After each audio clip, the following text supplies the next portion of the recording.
my delay? What's Taylor's delay? I was getting This guy, health this insurance. guy's baiting us. I was getting.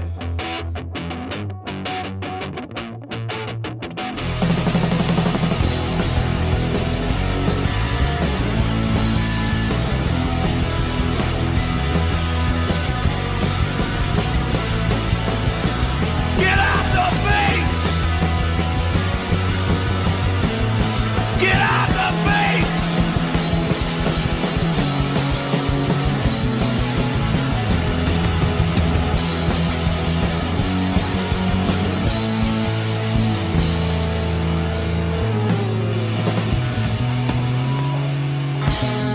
Hans, get off the beach! Hello, ladies and gentlemen, and welcome to the 621st episode of the GeekVerse podcast. I'm the Clown Prince of Podcasts, and I'm joined by... I'm your friendly neighborhood caster, Kirkland Patzer. I'm the news, Taylor Field. Yeah, here we are for a newscast.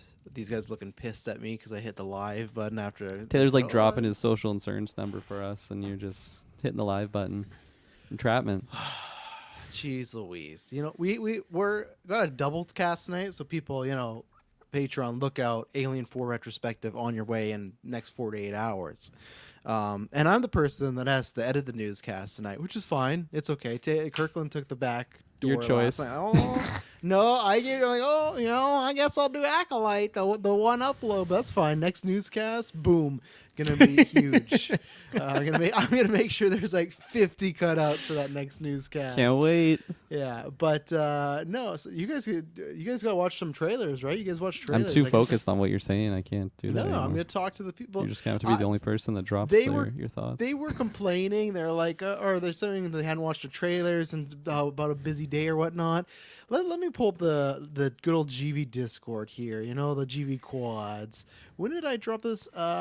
Yesterday at 7 p.m. and at least 1, 2, 3, 4, 5 of those 5 out of the 7 trailers were out by the time I dropped that. So they're trying to give me the whole spiel. Oh, busy day. I thought we were doing another retro tonight too. Just caught off guard. No, that Schedule was confirmed changes. in there. That was confirmed. And I talked to you. I actually messaged. I messaged. There's no way out for these gentlemen because I both messaged them specifically, like privately, saying don't watch Logan, you know, and stuff like that. But here and I we told are. you I wouldn't have time for it, so it's a good thing. It is apparently. I don't know. I had to watch Acolyte yesterday. I had to watch Alien yesterday. This guy's sending me like 18 trailers to watch. Come on. Yeah, you're gonna love Grocery them all. shopping for camping. Like, I'm a busy man. Yeah, but you don't have to grocery shop. You can just go do Uber Eats, and they can just do that for you. Uber No, I Eats don't out in the believe in that. woods. I don't believe in that. No, I meant. What do you mean you don't believe in that? You don't believe I in don't believe in saving Uber time, Eats. but I don't ever Yeah. use like delivery groceries or anything. I feel like there's something special that you're missing from going to the grocery store. at I know you all. disagree, but I enjoy my grocery runs. It's fun to socialize, you know. You see the clerk stocking Yeah. the shelves, like, "Hey, how's it going?" They're like, "Fuck off." Yeah. It's always some like, especially now that school's out, so these teenagers that just wish they were out partying, but they're working their minimum wage job. what is What's the Travis narrative doing? you have? What's Travis doing? I'm sharing the episode Taking notes. so people can watch. He's Yeah, taking notes. He's like doing a pros and cons list for going grocery shopping. yeah. No, I don't know your scenario of these teenagers wanting to. They can go party if they want. You know, you can party as long as you want. But here we are. We got a newscast. Well, I think the past couple weeks been like, oh, this is the last one. But news just keeps piling up. We got lots to talk about, so we will. So I'm gonna go first. So these gentlemen, you guys watch trailer because I did not want to wait. Obviously, as usual, the first here. This is what I can open up here. Let me go to Chartable here. You know, I like to show the good reviews. Let me show this bad review, and I can rant for a little bit while these guys finish trailers because we got to edit the news, which a newscast edit. That's the longest one. That takes a while. Then we podcast after this, and then I got to be up early to hit the gym. You know, work on the muscles. So you know, I want to be rock and rolling. So I didn't have time to sit here while they spent 10 minutes watching trailers. So they will watch the trailers. But we got this, which I disagree, this review last week. 1-star review. Topic. Little new content, which doesn't really make much sense, but okay. From Good Humor Fan, I beg to disagree. I don't hear any good humor in this. Two guys talking and not even speculating on many ideas. We'll stop right there. I don't even know what that means. I don't know at all what that encompasses. Two guys talking, not even speculating on many ideas. Good humor fan. I think you just need to, people bug me about my spelling, my sentences. You just got to check that. People ranting about themselves to the first part of the show. As we've said since Town Hall, that is always the first part of the show where we talk about what we've been watching, how we're hanging out, stuff like this. That is GeekVerse. That's what we do. For the big official reviews, and I get it, there's news. That's why there's also cutouts. And sure, we can put some timestamps, but still, like, you just skip ahead a little bit. But then we do that all the time. A lot of inside laughs between themselves. Skip the first half hour for any info. And I guess I appreciate if you're coming to us for info. Maybe there are people. Maybe there's a few little things. But I feel like for the most part, all this info you can get, you can just follow like one Twitter page, one Facebook page, and you're set. So as I've said before, we do reviews, but we're not critics. We talk about info, but we're not journalists. This podcast has and will always be just friends shooting the shit, hanging out, having a good time. As we've said from the inception of GeekVerse, it is we are talking as we would in real life for the most part, and just there's microphones on, So appreciate your whatever words those may be, but everybody go bounce out, go give us a nice 5-star review, and just say good humor fan sucks, and that's all you got to do. No, I'm joking, but I really don't know. I like those ones where we're very clear what the show is, but that's what's going on here at GeekVerse. I wonder which two dudes it was. It wasn't Kirkland. I know that. No, I think it was. I've been MIA. Yeah, I think it was Might you be and me, me. Taylor, probably. fuck. Yeah, I think of that. It was either you and me or me and Dylan. So that's usually what happens. But Do Taylor, I you still have the watching those record of trailers no yet? negative reviews, like personally? Well, for sure. We don't know when. As he's I say listening to the that, someone's episode. typing right now, I Yeah. guarantee. Yeah. I will accept a negative 1-star review if it's just Kirkland Patzer sucks, and then you move on from there. But That Kirkland guy, awful. I hope it's something like short and sweet like that. Yeah, I don't think you've been named like specifically, so that's good for you. But I almost take offense to that. I feel like I'm just too normal, like maybe I should stand out more. Be more polarizing with my takes. They mix up you and Travis, so Travis takes on. that's why we should just, well, Kirkland, you're gone Thursday, right? Yeah, it doesn't matter. We're seeing the movie tomorrow. I'm just like, you want your polarizing review? Let's just, meet tomorrow night, 6 p.m. PST, fire up the U.S. debate, throw it on the side of us, do a nice live stream of us watching it, see what happens. No, I've joked about Tomorrow, doing that 6 before. p.m.? 6 p.m., yeah. I'm not even going I've joked- camping. I'm secretly just going to the live event. To the debate. Yeah. You're going to see me tossing shoes or something. Yeah. Well, don't hit one of them. If you hit one of them, they might legitimately just die. I don't know if Joe Biden can take a shoe, and I think Trump's body might also fall apart. But yeah, I've joked about that before, but I always get met with oh no, can't do that, don't want to do that, which, that's fine. But that's where you get your negative review, Kirkland. You just got to throw some opinion out there, and you're good to go. Hell yeah. Good luck to all you Americans. Acolyte's going good. into the That's my opinion election right now. season. Oh yeah, that deserves a shoe thrown at you. Check out our Acolyte review. But yeah, good luck to all you Americans. Yeah, good luck. The FBI just pulled his plug.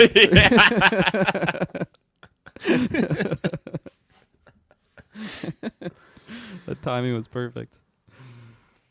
I've been censored by the man. I disconnected my cord. But yeah, good luck to all you guys, as each candidate's had their most special qualities, but you know which way to go. Lots of stuff for him. Are you watching those trailers? I actually realized I watched almost all of them except for one or two. So I'm Kirkland actually holding us down. Yeah. And then most importantly, coming us August 3rd is GeekVerse Day. I didn't make the post today because I did the news post today because we changed that up, but we will have a Patreon post tomorrow because GeekVerse Day, August 3rd, celebrating our 9-year anniversary. 9 hours for 9 years. We got 4 events. We got Taylor and myself in the 4th wrestling match. As I've said, this weekend soon, I'm going to hopefully promise we can soon. The first chapter of The Downfall of Taylor Field will release on YouTube, so look out for that. My people are hard at work at said video. So that's gonna be happening. We have what is it? Geek Versus Deadliest Warrior with fictional characters. Patreon soon. You'll be talking about that. 2012 Golden Geeks, and then the trivia with. That's why I'll be making a post. If you're Patreon and want to join it for that, let us know. We'll make the teams. Probably be random. I'm not sure what we'll do about that, but it'll be a fun time. Myself and Dylan leading teams, so that'll be good. But yeah, and it's just gonna be a day of hijinks and lots of good things. If you can't tune in live, most of these things will go on the feeds after.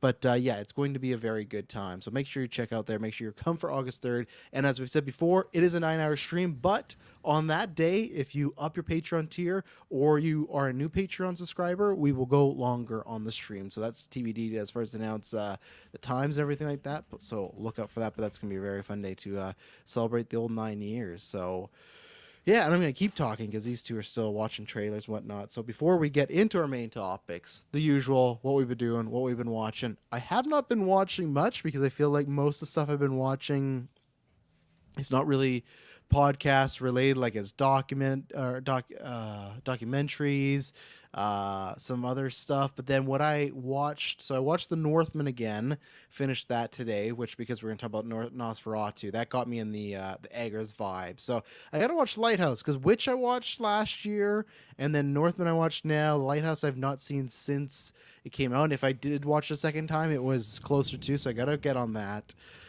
So that's probably on the plan. Like I said I think it was last week, my plan is I'm watching like Godzilla -1, Green Knight. I'm hitting like a lot of ones that I have on Crave that are critically acclaimed that I wanted to rewatch. Kirkland Batzer, you want to interrupt me there? Yeah, I was just curious. I am curious what you're gonna think on your second viewing, because I've seen that movie twice now, and the second time being The Lighthouse.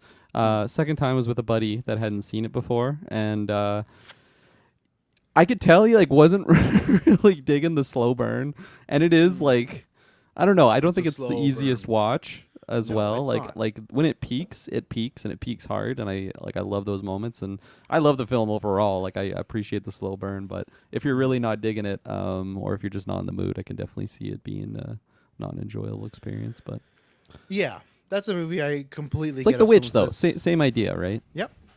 Most of his even Northman, like watching it again, like it's broken up by some bigger set pieces, so it's definitely not as slow as those, but it does have it takes its time a bit. So, but Lighthouse, maybe not The Witch as much, but Lighthouse, I understand anybody if they say like, oh, I don't enjoy that movie, and I go, yeah, I would get it. So, but that is on the list. Probably I got lots of time before December, but. And then last week, and then I finished it yesterday, I rewatched a show. It's on Disney Plus. It was a show I've talked about a few times here and there, but I absolutely loved in the aughts. It was called Dirty Sexy Money. And the reason I rewatched that is because it's like one of my favorite shows that got canceled. Season 2. It's like this family drama where there's a lawyer.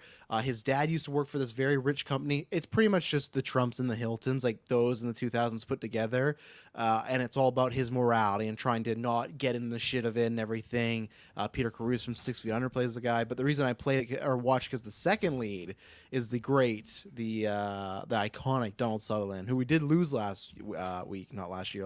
But yeah, obviously great actor. Most people of this generation probably know him from Hunger Games, but Invasion of the Body Snatchers, Pride and Prejudice. Like, there's lots of great things he's done over the years, and he's just a guy.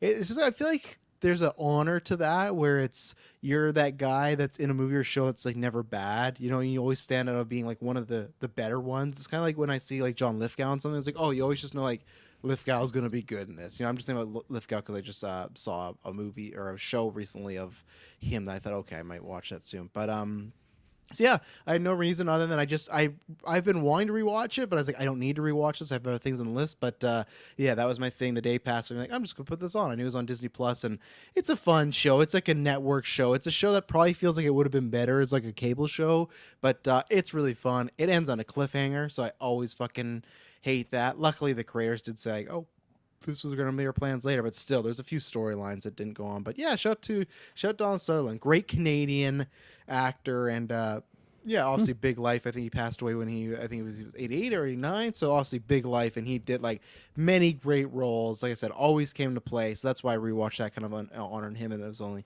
40-minute episodes. And but yeah, it was he's definitely a guy that would elevate any project he's in. And like I said, that's like, maybe you're not the most famous guy, maybe you're not an Oscar actor guy, but I think when you can also achieve that status, that's a very special status, because there's millions of actors in the world or in our generations, and it's like, oh yeah, they're good in this, they're bad in this, right? I don't think I've seen Donald Sutherland in anything where it's like, oh yeah, he really stunk the joint here. Like, always good. So Is he the one in Citizen X or something?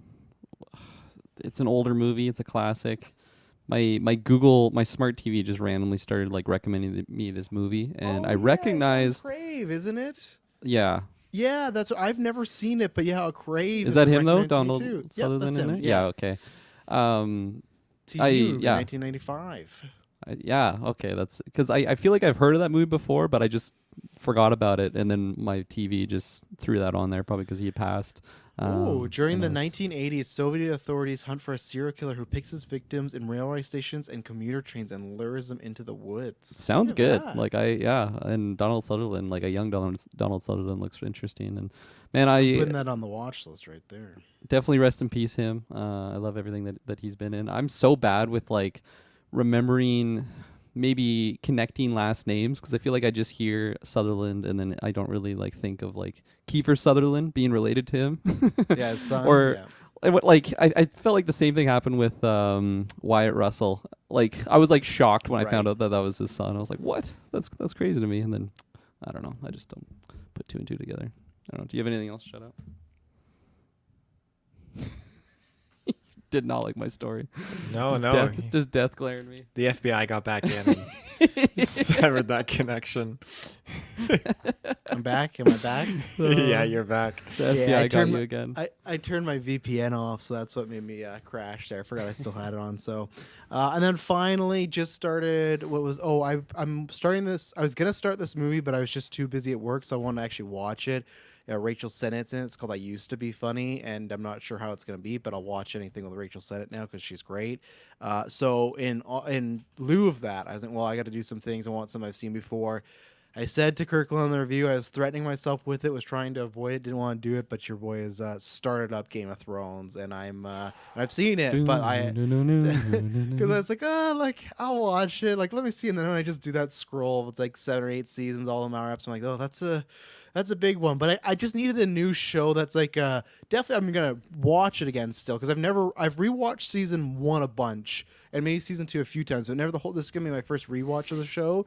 And like I said, I'm still gonna watch it, but there's enough that I'm familiar with that. Okay, if there's something I need to tune out, like I don't need to see this like Sansa Stark Joffrey conversation. Like I can do some work or do that. So yeah, it's just the House of Dragon has been like.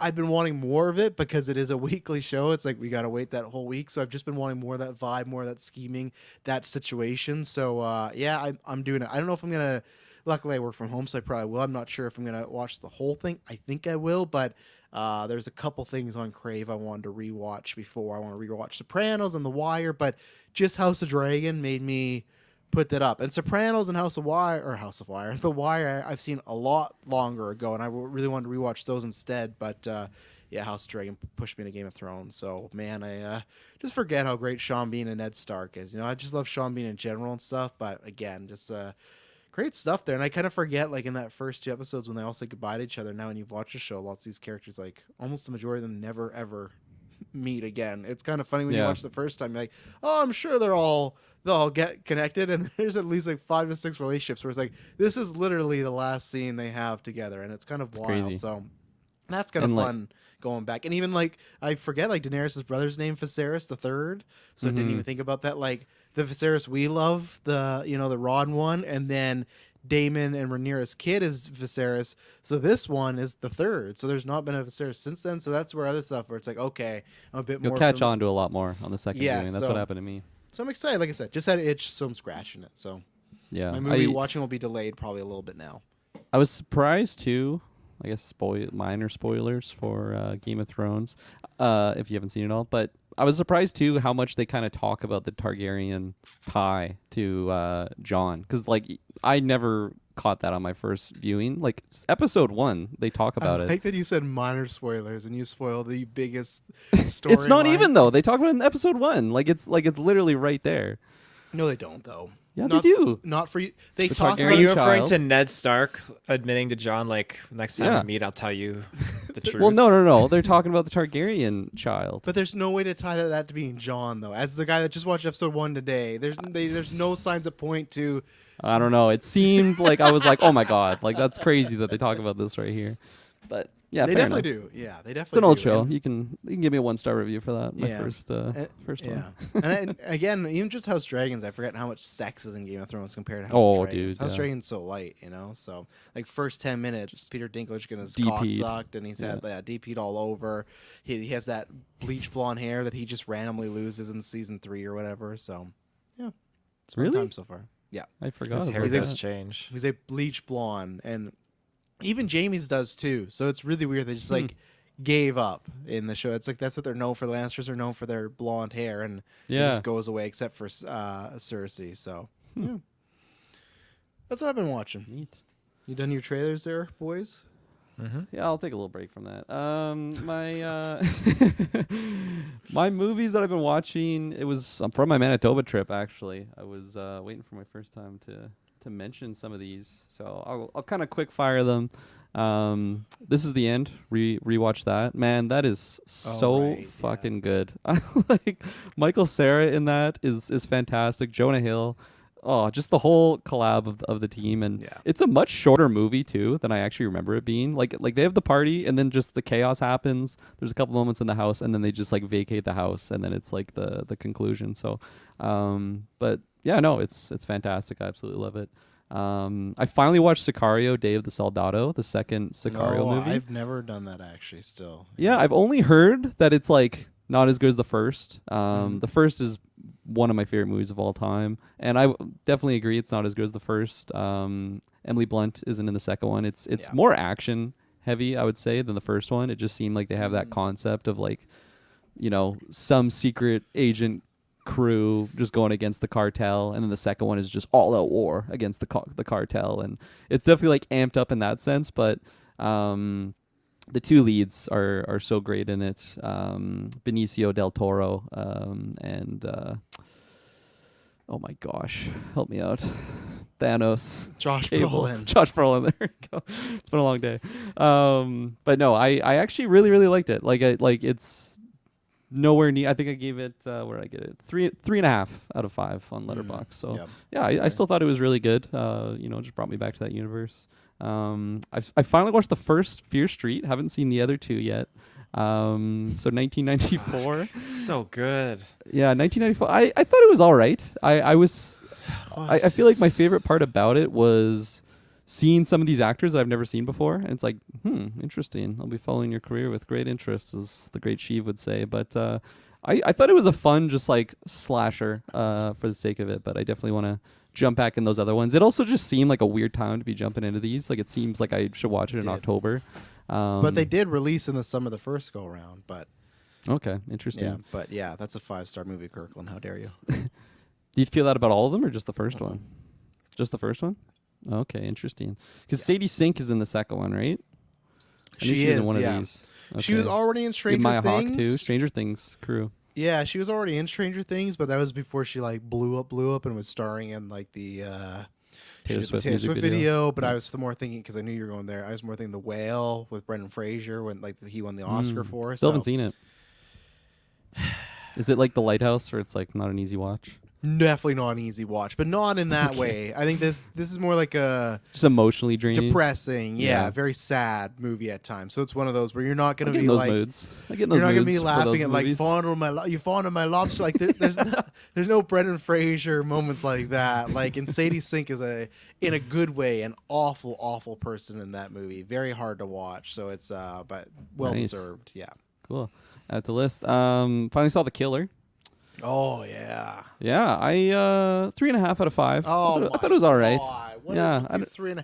I was expecting more. I think I just only heard great stuff, and I also just didn't love like his character. I think like they made a decision with it. Like it's nothing on the performance or anything. It's just like the way that they wrote him. I just didn't really like him. He was just like a robot, and but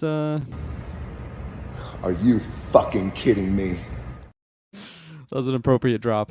I respect that. But yeah, I don't know. It was all right. Have you guys seen the movie called The Ritual?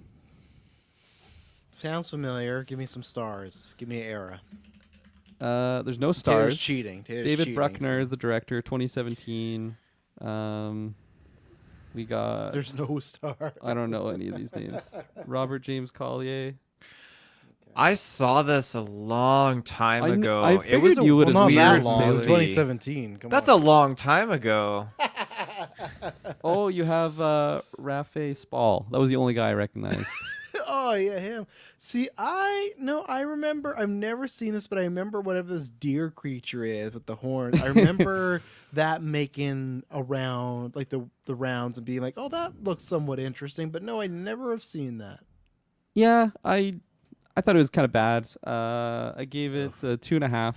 Just a pass, I think, because of the creature. Like, I just thought the design and, like, the mind-trippy moments was admirable, as well as, you know, us making indie filmmakers. I just, like, respected some of the locations that they're at and, like, just the atmosphere that they were building. Like, there's a moment where they just camp out in the scariest-looking cabin ever just because they're, like, lost in the woods. And it's like, of course you would never do that, but, like, just the actual cabin itself just looks so creepy, and there was some good night moments that happened in that sequence. But overall, it's just, yeah, like they play on this like PTSD event that the main character has of like witnessing his best buddy dying, and they just keep like going back to it. And I just didn't like the decision for it, but I did like the design of the creature, at least. I don't know what it was called. My dad gave it the name Moose Knuckle, so that's British what we were calling it. supernatural folk horror film. There you go.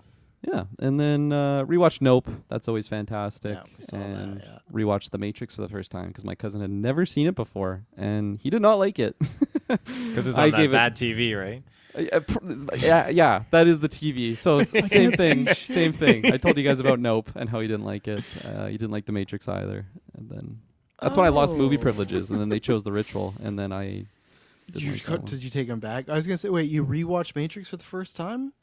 Sorry, my cousin hadn't seen it before. Okay. So I rewatched it with him, and he didn't like it. I was like, we still did 5 out retro of 5. for it. That's Still 5 out definitely of 5. I love that movie. It is one of my favorite movies of all time. Did you rate all these movies on Letterboxd? Because all I saw was Nope.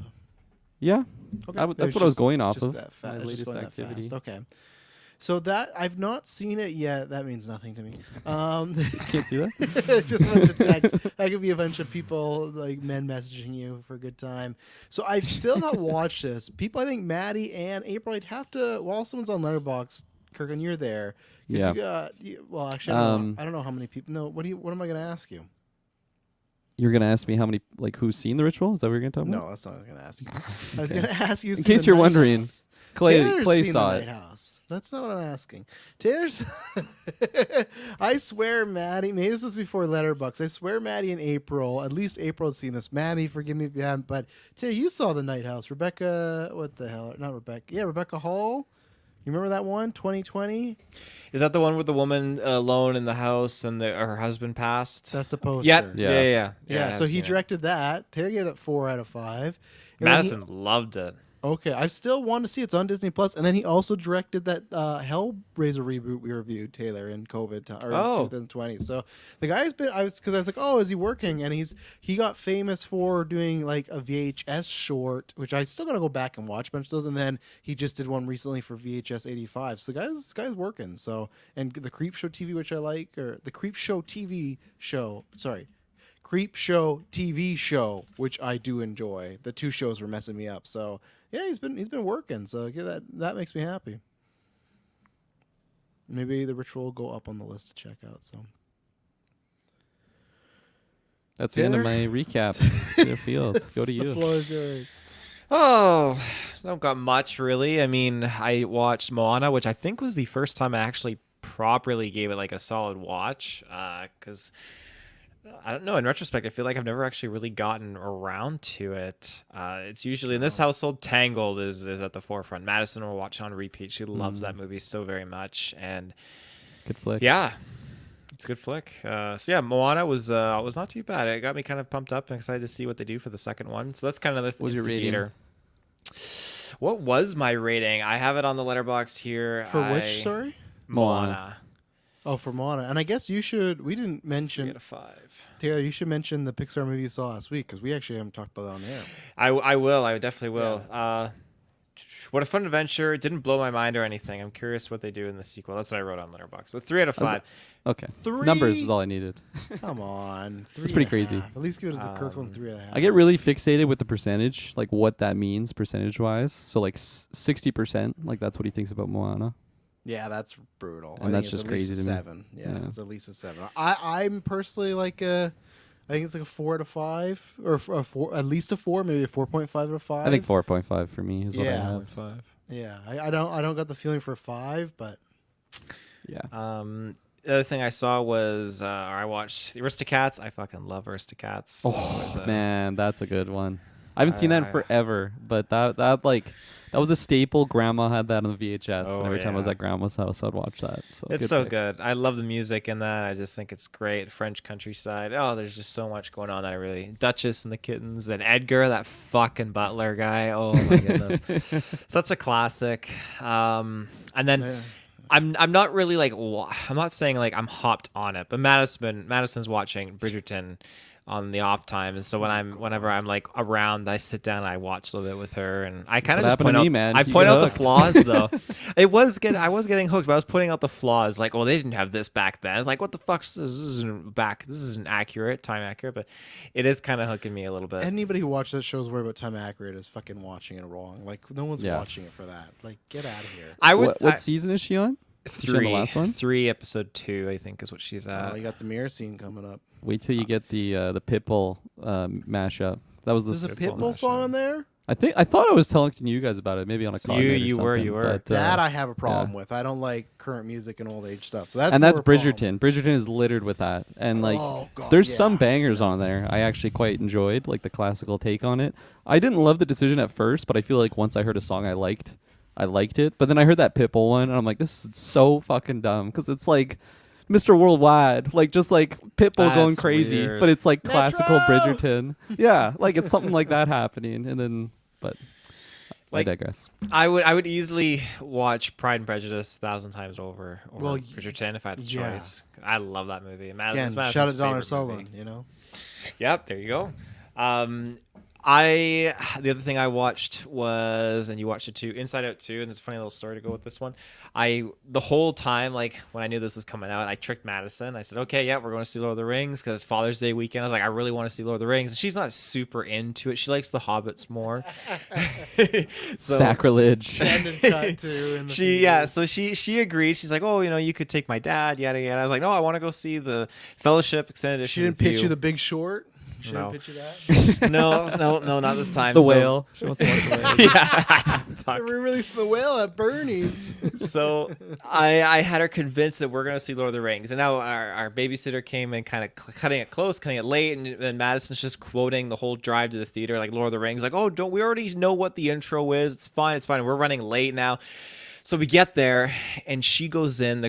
The title credits, not credits, previews have started. We're already 10 minutes past the starting point, though, of the movie. So I tell her, okay, you go in. I'll get the drink. I'll get the popcorn. And so I'm in line. The lineup is fucking out the wazoo. She's in the theater. And I text her. I'm like, hey, are the previews still on? She's like, yes, it's Inside Out preview. I'm like, okay. And I'm still in line for another, 5 minutes. And finally, I get my food. And I text her again, still previews? She's like, yeah, it's still on Inside Out. So I go in there with the food. And she thinks that it's just an extended, preview of the movie, and she's like, all these little kids are in here too, and she still thinks it's Lord of the Rings. She's like, are we in the right movie? I'm like, yeah, we're seeing this instead. So she enjoyed it. It was a nice surprise date night. It was a lot of fun watching it with her, so it was a good time. It's funny. I would have laughed if she was like, you should have been like, when the movie ends, like, yeah, now we got Lord of the Rings. Like, now we got Lord of the Rings. This is just a preview. Yeah, that was just a trailer. 4.5 hours of Return of the King. I rank the first one higher, and I, as what I said here, I'd absolutely put the first one over this, but this was so fun and enjoyable, meaning the No Emotions was good, and I think the main problem that is overcome in the film was a good adventure and journey for our emotions and stuff. I gave it 3.5, but I could see it going higher. Madison wants to rewatch it, and I'd like to rewatch it again too. yeah, I think it was a lot of fun, and I'm not gonna maybe I'm that guy, but I feel like, of course, my kid is still super young, but when the first one kind of hits home harder for me because I feel like you get to see those certain things. I like how they tackle that stuff. I don't have a teenager or an older kid, so maybe this movie hits you in a different way, Travis, because your kids are older. Well, again, They're teenagers. proof. Yeah. One, yeah, my girls my are driving oldest now. 6-year-old teenager Gwen. I just Younger feel than like, Riley in the first movie. Yes. I think this just goes to the alien theory again, because I feel like it's just about like in general the teenager years. Like I don't think it's like I have to have a daughter or teenager. It's like I feel like they were striking on things that when you're a teenager you go through, like fitting in and deciding what you really want to love, deciding between your friends and the future. Your Nah, career when people didn't move. jive with me. That wasn't stuff that happened in your high school. I mean, no. Okay. See, for me, what happened was I had my elementary school friends, and I kind of stayed with them a little bit, and then the middle school friends. And then when we got to middle school, I had a group of like maybe 6 to 7, and they all splintered into different groups. And that's where that I understood that portion. Because for me, it sucked because it was always like 2 friends with this new group. And it's like, well, I don't really like everyone in that group. And each group was that. And that's where I don't know if we talked about this on like GeekVerse Originals or anything like that, but it's like, I was friendly with everybody, but other than those friends, those big groups, I didn't have good friends in those like with the other people of the groups, because it's like, oh, I had the jocks there and the loser kids there and the nerdy kids that are the computers. So that's why it's like every week I was kind of going back and forth. So I understood. That's where for me I understood. Like I got that part of the movie. It's not a big spoiler, but like that's where it is. It's Riley has to decide between like different groups of friends and potential career life choices and stuff. So I think they did a good job. I think for me, I gave it like a 4 and a 5. I think it didn't hit the emotional heights as the first one. I think they actually had too many emotions. I think they could have like took out 2 of those at least. I think they didn't really go. They almost had an extra one in there. I was looking at behind Yeah. the scenes, and they're gonna add jealousy as like the twin of envy.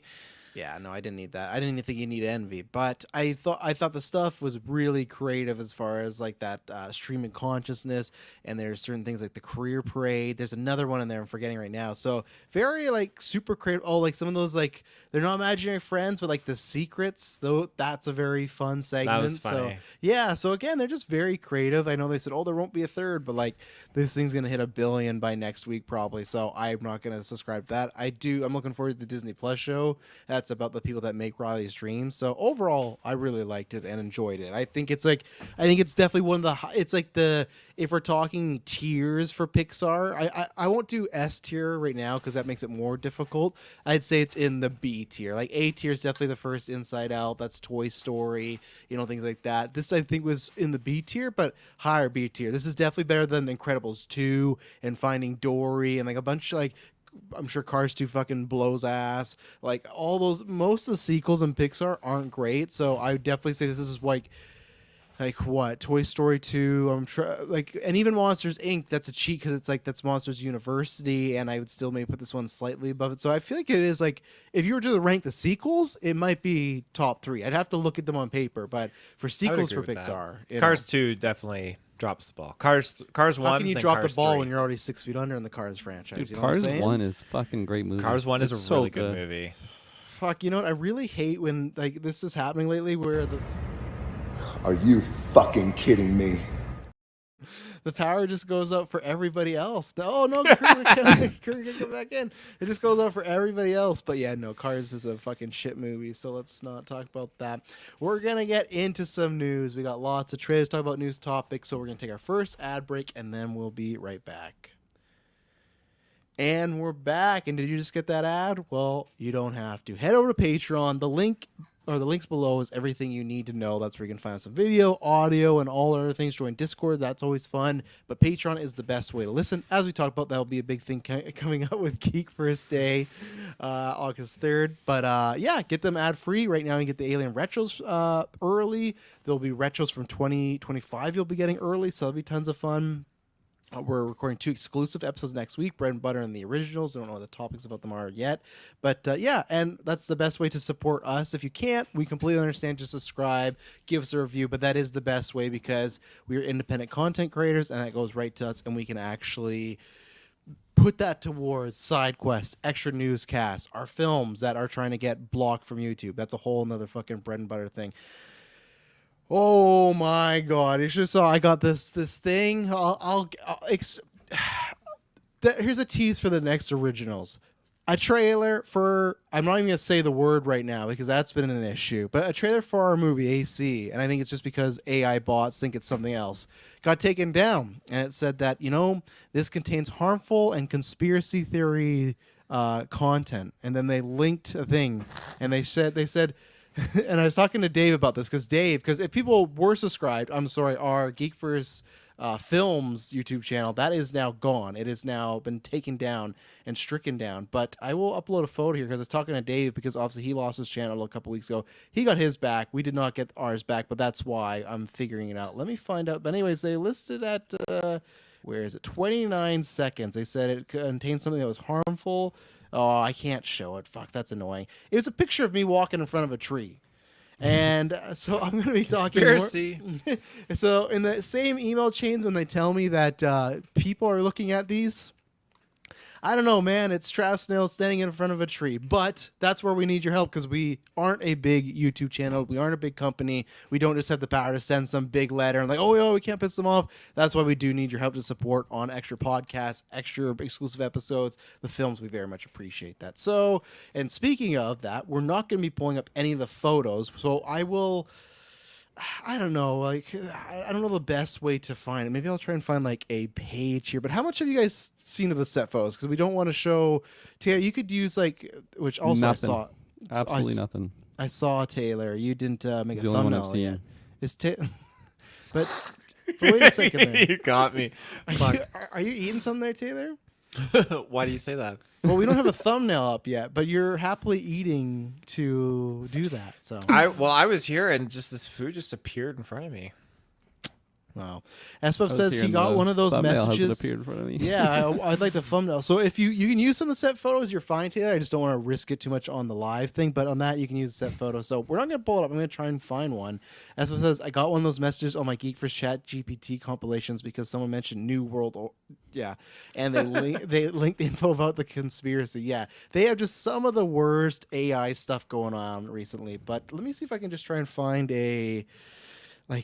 just Jared. That would probably work out here. Taylor, have you seen much of the set photos going on? I saw a couple, but not a lot. Just a couple. I saw a figure that I can't remember his name standing next to our main guy in blue and red. That's it.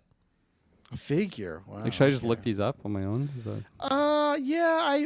I guess I see 'em? I guess I should. There's nothing spoiler. It's better looks at the suits and everything like that. So that's why I was gonna get you guys to look at them because obviously the first shot of the suit was a bit I don't know. But let's see here. Oh, this Reddit page might be the best one here. Okay, yeah, I'm gonna hit you. I'll throw this in the private chat here. This is a good one here. But anyway, what if Taylor edits that same "oh yeah" girl behind it, like in the background of every image, and then the AI won't see that it's a set photo? Sure, just do whatever. Just get a thumbnail going. But anyway, so they are shooting outside stuff. So we got the look of quite a few people. I'm not sure. You might have to look up Mr. Terrific there, guys, because I think on this Reddit page they don't have it. Maybe down below. But we got to see the first pictures of them. We saw pictures of Lex Luthor today. Poor fucking Nicholas Hoult shaved his head, but still had to wear like a bald cap because they had some makeup on him. So he had like a bald cap over his bald head.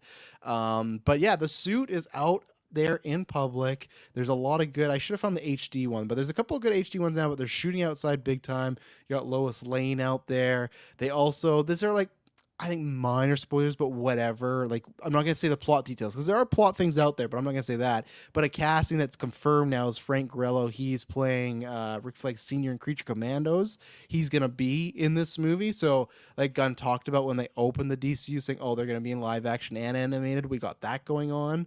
But yeah, what do you guys think about some of these photos now when it's more out there? Like, it's not a damaged suit. It's a bit more. We got confirmation of there's a S on the back of the cape, which hasn't happened since Christopher Reeve.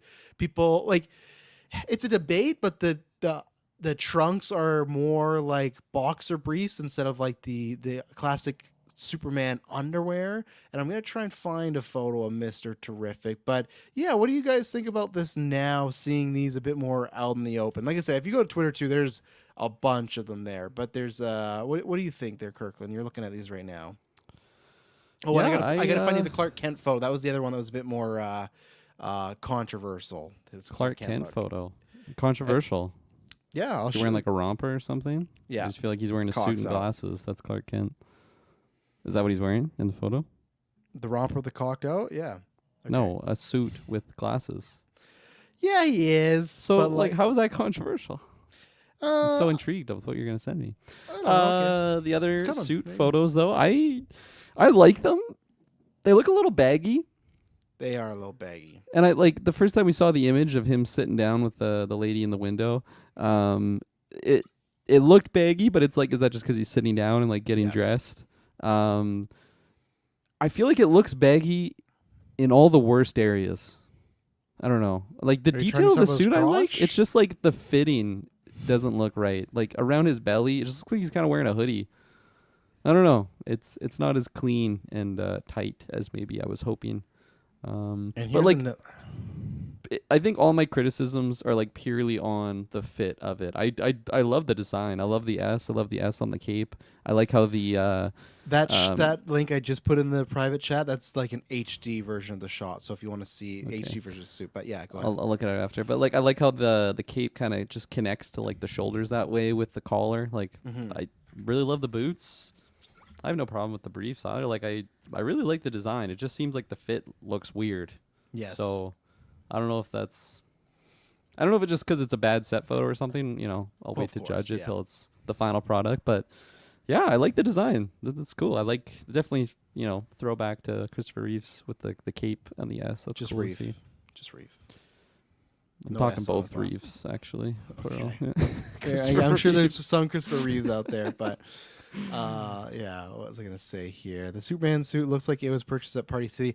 I'm not gonna go that far. I'm not gonna say Party City. I will say there's aspects of it that do look Psycho Man. They do look Halloween costume esque. So I'm not gonna say I'm not saying you're wrong. I'm just saying I can't go that far. Party City. To me, what it looks at times it looks like is, and I think it's going to look much better in film. And I don't even also know too, like we don't know if this is a Krypton suit or if it's like it is like his mom made this, which can happen. It's like, well, that's why it might look like this, because like if it's made by a human, then that makes sense.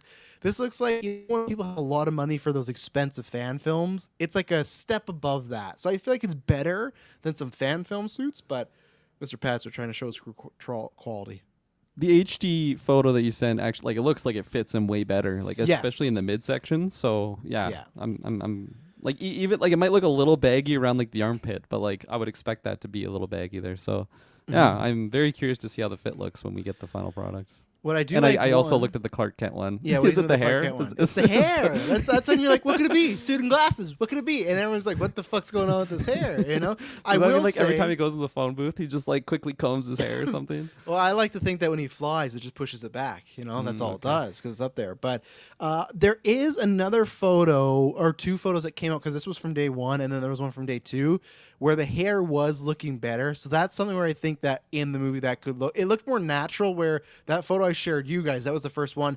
That just looks like they threw a wig on my boy here. Like it's just like, put this on, have some fun, right? Maybe that is the reasoning. He just puts on like It a could, wig. maybe it could be, right? Like, who knows? Like, that's something that they didn't really like. Obviously, in the original one, Christopher Reeve is like more nerdy, but he looks pretty close. This, I don't think it's gonna go as extreme. But when Tim Burton and Nick Cage were making their film, they were gonna go really far. Like, he was gonna be wearing like Hawaiian shirts. Like, they were gonna make him like a big, like a huge geek. So you would not expect this guy's Clark Kent. Yeah. So I do get that. I just don't want to look like, that it's just like wiggy. And I know lots of people had like photoshops of what they thought Corn Sweat was going to look like. Like, if you think about him and Pearl, lots of people are like, oh, that's what he's going to look like as Clark Kent. But I do think there is like an aspect of like, you look at him and then you look at Superman together, like there is like a good way of trying to make them look not identical and stuff. And there's this one clip, minor spoilers for the movie, but it was giving Christopher Reeve vibes, but what it was giving more vibes was Toby's Spider-Man. That clip where it's him as Clark Kent, it's him walking through a crowd and he's just constantly getting bumped by people and he's just trying to get to work. And the way Corn Sweat was playing, I was like, fuck, like, it was feeling like the 2002 Spider-Man. I was like, oh, like where are we here? I know I'm killing the vibe here, but like, Chills. if we could tap. Just as sure as a rock is covered in chills already. So if we can tackle some of that. So honestly, the set photo stuff and Lois Lane, I'm sure you saw that. Again, like not hard, but like that just fucking looks like they literally pulled Lois Lane out of a comic book and throw her on screen. Like it's fucking crazy. She looks so good. I really like his suit as far as the color is popping. Not saying anything about Man of Steel or that, the tone, whatever. It's a new suit. I like that it is just like, there's a great shot, I'll try and find it too, where he's like walking out of a building, but someone took it like feet and feet away, but the blue and the red pop so well, like you could just see the silhouette like stand out. I'll try and find it. I think it's like he was coming out of Daily Planet or something like that, but it looks so well. The only thing, and the trunks, I prefer the underwear versus the boxer briefs. I don't know, it doesn't look as sleek, so we'll see. And I agree, yeah, it is a little loose fitting on times. The thing I don't like about where I was iffy on it before, and I've seen the fan edits, I'm not gonna be like, this is the better version, but I do prefer them, is I'm not digging the lines. I don't like, I've seen the versions of it with it, the clear, like it's the same suit, color scheme, everything, but like there's no lines, and I much prefer it. It is like a tad over designed, but at the same time, if it's designed by a person, maybe that'll make me like it more. And I don't know if I'm like a big fan, but I'm happy the logo's on the cape. There's something about it I just like that. I don't know why some people might think, oh, that's too much because you got one on the front, one on the back, but like, I don't know. There's something about it being on the back that I like, but I think overall the suit looks better than the first reveal, which is so funny because usually they do these reveals because like, oh, on set it's gonna look like shit. But I think the set photos have made it look better, and like even the set photos, it looks really cool. I love already we're getting connections to Creature Commandos, like right out of the gate. We're getting that show this year, and then Superman, we got a character from that show in there, and it seems like there's a big role going on. So that's fantastic. Let me see if I can find it here. Oh no, I don't think I can find the one. I'll look for it later. But no, so far like it did get my excitement up a little bit more, and I think that's always a good thing, right? And yeah, the hair. I'll wait and see on Clark Kent, see what happens there. But yeah, what are you thinking, Taylor? I'm kind of with you on the lines. I'm not really digging them that much. I do think though that it's not at all overbearing having the logo on the cape too. I mean, you gotta have branding wherever you can take advantage of it, right? And you got a lot of real estate on that cape, and so you got to take advantage of it. But no, I think I'm not the least bit concerned about the briefs on there, and I don't think I've ever seen the OG Christopher Reeves Superman, so I feel like this makes me think of it though when I'm looking at this. Even I've only seen like photos in such a Christopher Reeves Superman. I never actually seen the movies, but this reminds me of it. I'm getting vibes of that in a modern way, which I think is pretty cool. So no, I think I think that as far as like the suit goes, like I haven't seen some of these fan edits that exist out there, but usually the fan edits I feel like are probably more on like the preferred side of the pedestal here. What does that mean? I will say like pedestal. I don't even fucking understand what you just said there. His Clark Kent hair though, it's throwing me off. Okay, here's one for the private chat, and you guys can look just in Twitter. You just look up Superman No Lines. I sent the one from the Daily Planet, him coming out, so you can see that silhouette, but that was taken from far away. And then the last one I just dropped is one example, and I don't want to drop that. That's a spoiler, but that's one example of the suit with no lines. And I like, there's better ones out there that have the edits with no lines, but there's just something more sleek about where I think the lines detract. Now, is that going to, or distract, is that going to be the case when he's on screen moving? Maybe not, but we'll see. I think it's a mini critique, so. I don't know what it is, but there's something about him that also reminds me of Penn Badgley for some reason. Really? From you specifically. Man, these links you're sending me on like X, so I click on it. I haven't opened Twitter in like forever, and I just click on my notifications, and it's just, what are these purple stars? Is that just like trending thing, or like something you might. I think it's just like. to get you back. Yeah, if you haven't won on a while, yeah.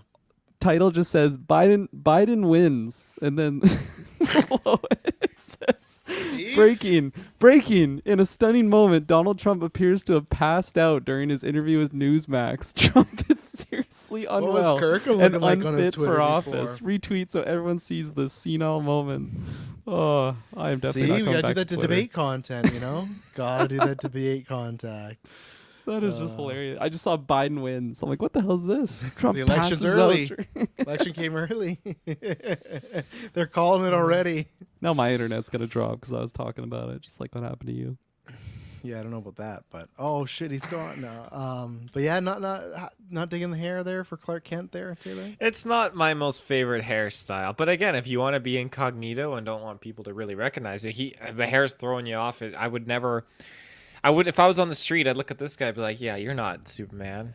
Yeah. Bitch. Start a fight. That's what Taylor sounded like. You're not Superman. I kick your ass. Yeah. But yeah, does this make you guys any more or less excited seeing some of this stuff? And even More. stuff like the Creature Commandos stuff More too, excited. like that being confirmed. More excited across the board. Good. I think it's just I'm excited to finally see the Superman project. It's been a long time coming, We mind July. and who knows? still going. Yeah, it hasn't been canceled or anything. Yeah, we're gonna be a month and a year away soon. So, two other quick hits on DC. Green Lantern was greenlit. Every fucking news article did that, and I was like, oh my god. But you know what? I stole and did it too. They're greenlit for an HBO series. It's gonna be 8 episodes. I gotta get the log line here, but there's a difference because at one point it was an HBO Max, but now it's going to the actual like HBO the station. So that's kind of like a sign of, well, some people say that it's like of like reinsuring, but it's like it's more so I think they're just kind of abandoning Max because they announced the It show's going there and Harry Potter's going straight to HBO as well. So which we're not talking about in the news, but HBO got a showrunner for the Harry Potter show, Succession, and that show's keyed to be out in 2026, which I thought was going to be longer than that. Actually, I did not think in 2 years from now we would begin the Harry Potter show, but apparently we Reasonable. are. So. I guess I just thought it was further out, but Yeah. I guess soon we're gonna start getting the cast of the kids and everything like that. But yeah, it's gonna be 8 episodes. I gotta find. Let me see if I can get the log line here. While I'm looking that up, the other thing they announced while we were off is not that Kirkland has seen the show movie, but they've announced that Blue Beetle is gonna continue in the DCU. That's gonna be an animated series, so they're not doing a sequel, but they're gonna do an animated show. To keep that alive, and it's gonna be the same continuity because they never specified in that like which universe it was in. This is the log line for Lanterns. The series follows Jon Stewart and Hal Jordan as they're drawn into an Earth-based mystery as they investigate a murder on American heartland. The pitch is Jon Stewart's going to be the veteran, Hal Jordan's going to be the newcomer. So. Obviously, you don't have anything to add on Blue Beetle, Kirkland, but what are your thoughts on Lantern here? It's a greenlit for series. It's not just like we'll see what happens. Like all 8 episodes are going to film. And what do you think about that plot synopsis? I think it's awesome. I really like this news. Green Lanterns are I'm just so like shallow in my knowledge of them. Like I feel like I thought they looked cool from like watching Justice League back in the day. Seeing that was Jon Stewart's version, wasn't it? In the movie? No, like the animated. Justice League? Yeah, that was Jon Stewart, yeah. Yeah, so I really liked him like in that show. I thought it was a cool character with cool powers. And then my only other like knowledge of it, not really including like Zack Snyder's Justice League because that was so like minor. Yeah. But of course is the legendary that we did a retro on. We did do a retro. Yeah, I'll have to re-release it for that show. Reynolds Yeah. movie. So I'm excited to see another story, another take at it, another bat at the plate on a Green Lantern story, and to have 2 versions of the character, I think is I like it. I like it. Yeah. So I'll ask you, and then I'll transition to asking Taylor something. Then we got some Patreon questions about this. Do you have, and I'm probably showing my cards here, but whatever. Do you have any, I don't know, kind of, I won't say disappointment, but less excitement the fact that they say it's going to be an Earth-based show? Because for me, it's like, man, we got lanterns. Yeah. Space cops, Oa's out there, all these different type of aliens, and it's just, and I get it because it's a TV show and that's what you have to do. But for me, it's like, the second they say it's like an Earthbound mystery, it's like, like Yeah. I, What was I the threat again that they're facing? I think it's a mysterious threat. Oh, the classic. In a shadowy dark room or something The series like that. follows the lanterns as they're drawn into an Earth-based mystery as they investigate a murder in the American heartland, which is interesting because what murder would get them there? I would Seems be like curious. a minor like case Yes. that 2 Green Lanterns would be handling. So like the only two things actually 3 things I can think of. One, it's someone that's personally tied to them, like a family member. Yeah. Then you go, okay, I get that. It is a lantern, which I don't know why they'd be on Earth because I feel like unless maybe they're not. Usually it's Hal or John that is like, hey, you're the protector of Earth, but maybe they're not. And let's say it's some lantern that's protector of Earth gets murdered. That's a reason. Or I don't think Gunn and team would do this, but if they make it some DC hero. Like I'm not saying it's gonna be Batman, but like, hey, Batman, member of the Justice League's been murdered. You got to go there. So those are the 3 scenarios. So I think there's things that could be good. It's just that I'm gonna have to see the show and see a trailer because for me, Lantern, I would prefer a big budget movie. I know the first one didn't do well, but it's also because it was a shit movie in my opinion. I think that didn't lend itself to word of mouth. So I'll be curious to see how it goes. I just don't want this to feel cheap, and we've been there with the Marvel and Star Wars shows before, right? Where it's this big scale thing, but it looks very meh, and then it suffers for it, right? So my idea was more, at least if it's a show, not on Earth, and I would have preferred a movie, but that's what we're doing. We're in the heartland of America. I feel like I'm not like super strong for or against it, but I feel like I'm more on the side of liking this over a space version for a first season. I just think there's potential to just introduce so much on like the space scale of a lot of different, I don't know, sectors of the galaxy that they have to govern or watch over. There'd probably be a lot of like, I don't know, like I would also want, what's their main hub called? Oa. Like their Oa. planet. Yeah. Yeah.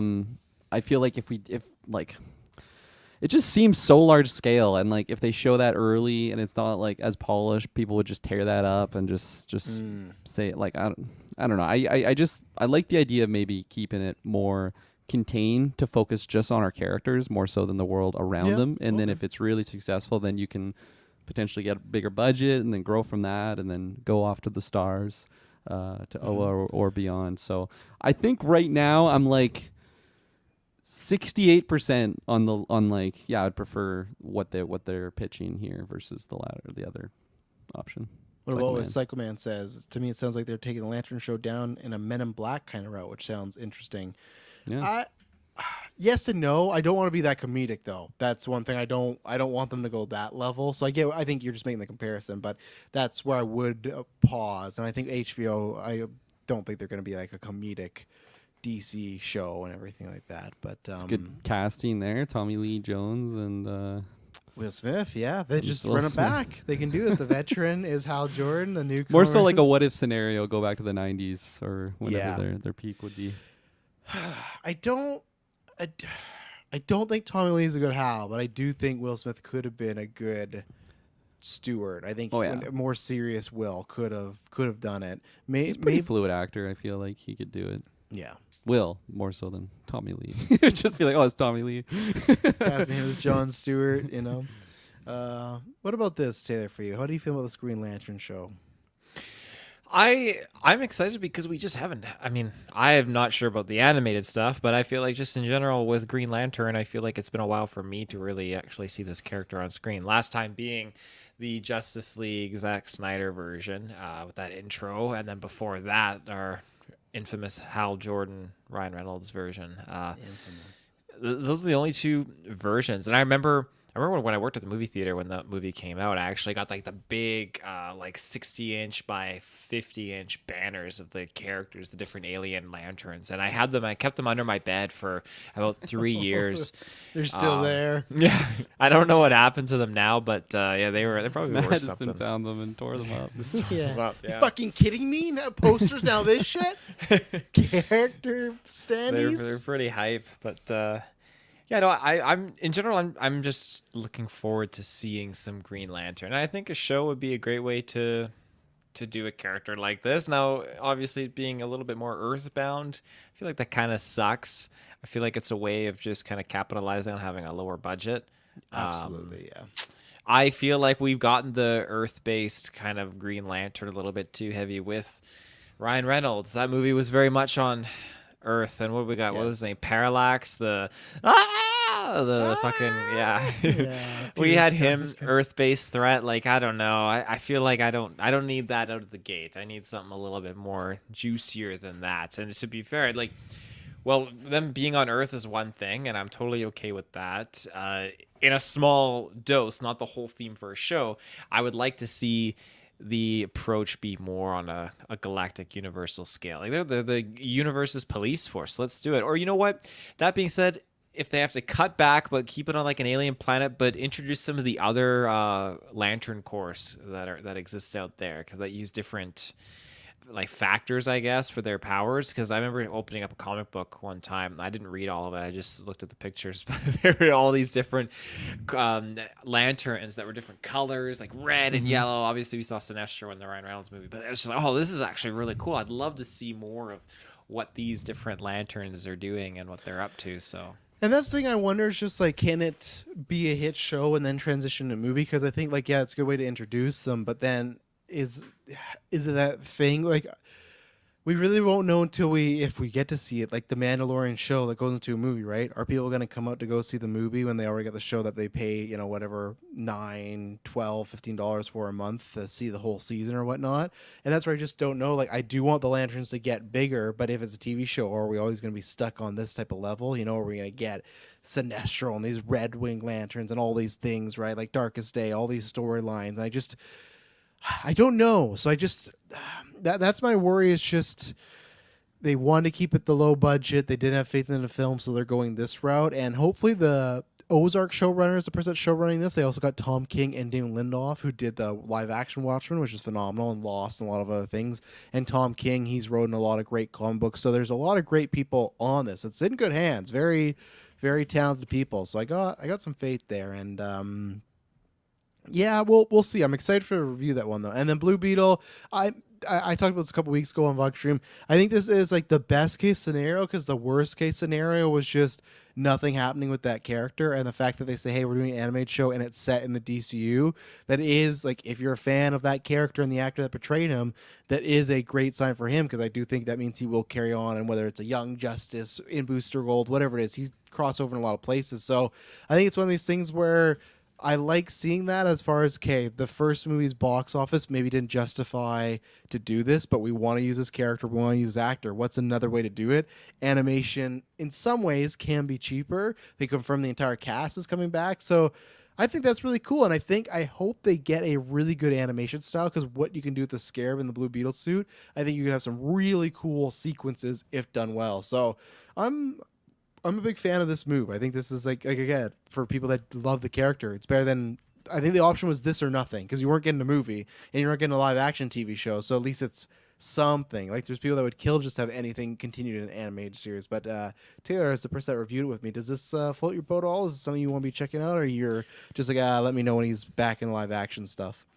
I don't know if I'm going to be there immediately day one, but I'm happy, because I was actually more positive on the movie than I thought I was going to be going into it. And so I like the character, I like the family, and the fact that it is continuing that same universe is actually, I think that's pretty awesome. And I think there was like a whole rallying small community that was like stoked on Blue Beetle, and just the representation and just the excitement of this hero, and just to have it kind of snuffed out at the end, that is disappointing. So you make a great point, the fact that not everyone gets that continuation in like a movie or a show or whatnot, and so to have even just an animated show is pretty cool. I mean, hell, I would love to have gotten that Alien versus Predator animated show, but look at that's locked up in the vault. So you just one day you never know. And especially with Warner Brothers deleting things like the Batgirl movie and all that, you never know. So I think this is definitely a win for the community, and it's exciting. I would definitely check it out eventually.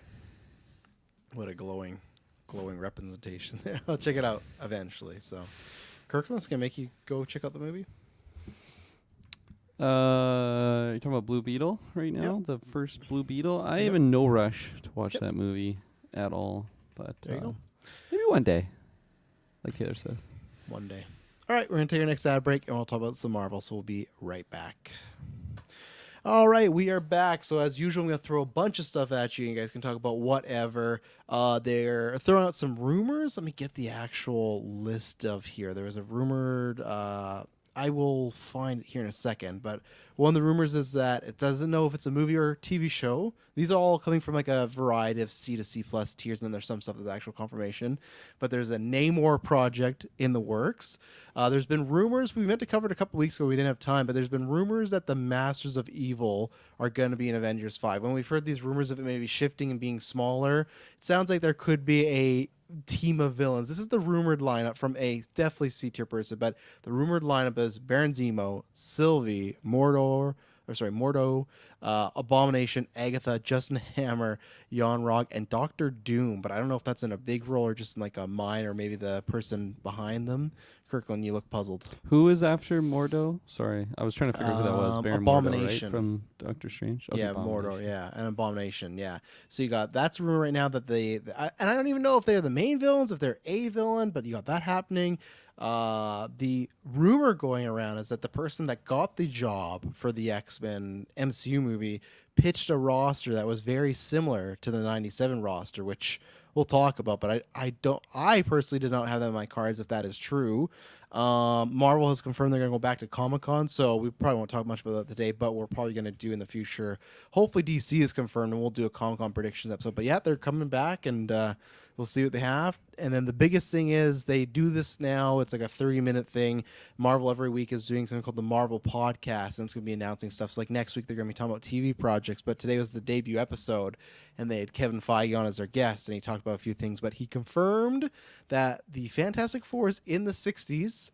And he also said a comment, and this is going with some scoopers have said that this movie is going to be in an alternate universe. He said that if you notice the poster that we released, it shows New York, and it doesn't look like a New York that's been the MCU or any other time in the world. So that was not a confirmation. He did not come right out and say, hey, it's an alternate universe. But with the rumors and him kind of doing the hint, nudge, nudge, people are thinking, okay, looks like it's alternate universe. So, Kirkland, what do you think about some of this stuff here?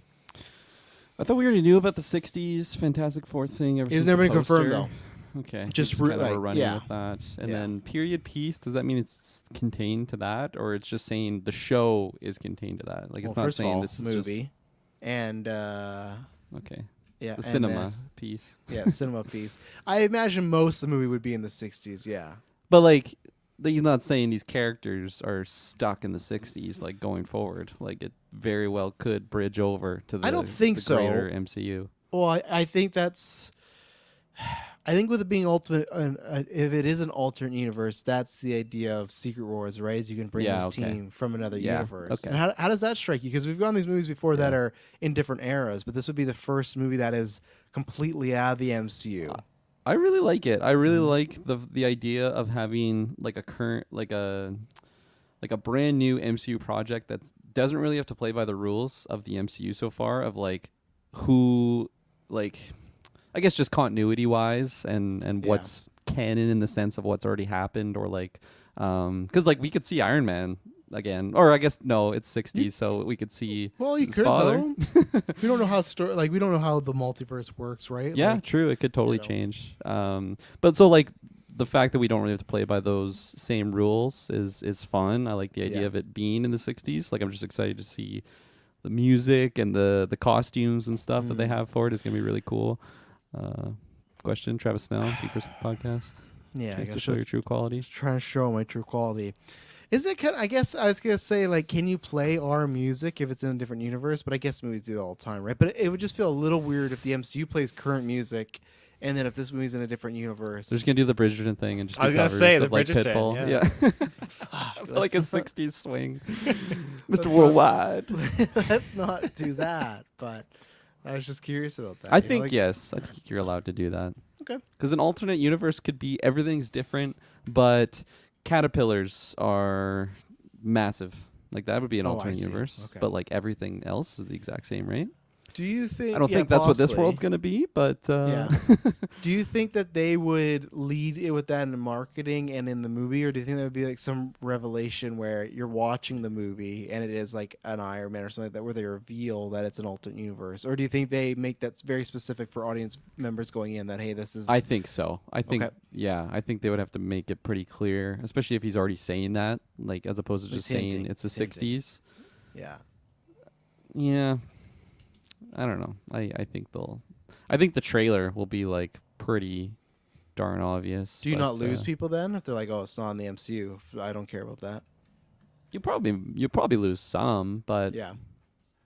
I think it's like a minority amount of people, like a low percentage that would really affect. Mhm. People will just see a trailer, whether it's MCU, DC, like the general audience, that aren't really like following this. They'll be like, Yeah. cool, yeah, Fantastic Four, I know about them. That's fantastic. I love that Michael B. Jordan movie. See That's what they'll be saying. That's where you're wrong. You're saying the audience is going to see a Fantastic Four trailer and go, "Oh, cool, Fantastic Four." That's the biggest lie right there. Because I don't believe that's a thing. I don't believe. I can't wait to see when this movie comes out because everyone talks about Fantastic I Four. think is so Fantastic Four are like obviously it's under the Marvel umbrella, but it's like X-Men or something where it's just like a faction that people are familiar with because of the live action movies that came out back in the day. Like how the I X-Men agree. have that, but like But those weren't big movies. No, They- but I feel They're like big. my parents They're know massive. them. My dad knows about those movies. He's the one who bought Exactly. the Rise of the Exactly, Silver yeah. Surfer, right? Where were they hit for the with our Fan Four parents. stick then? or even people that don't follow these movies like back in the day in the 60s or whatever, they're like, "Oh, I knew about the Fantastic Four. I had that comic book." Those like they people just are dead though. They're dying. Like we talk about that, but like they're not alive. They're not gonna be alive anymore. hopefully they can soon. make it to the release of this movie. Oh, I got a whole lot. Like, yeah, I can't wait to see how it does because I feel like comic book fans talk them up, and I'm very excited. Again, you're talking about Christopher Reeve, Taylor. You also got Fantastic Four retro next year, which is going to be great because we got 4 movies. I can't wait to talk about Fan Four Stick because that's going to be Still have not something seen it. Oh, I'm you're excited about for the to. other ones, but I'm scared of that one. You're excited for the one that never because we're not starting with the theatrical ones. We're starting with the movie that was made that never got released anywhere, and it's on YouTube. Ooh. The Roger I Corman am one. intrigued. So yeah, the director just passed away recently, but. Rest in peace.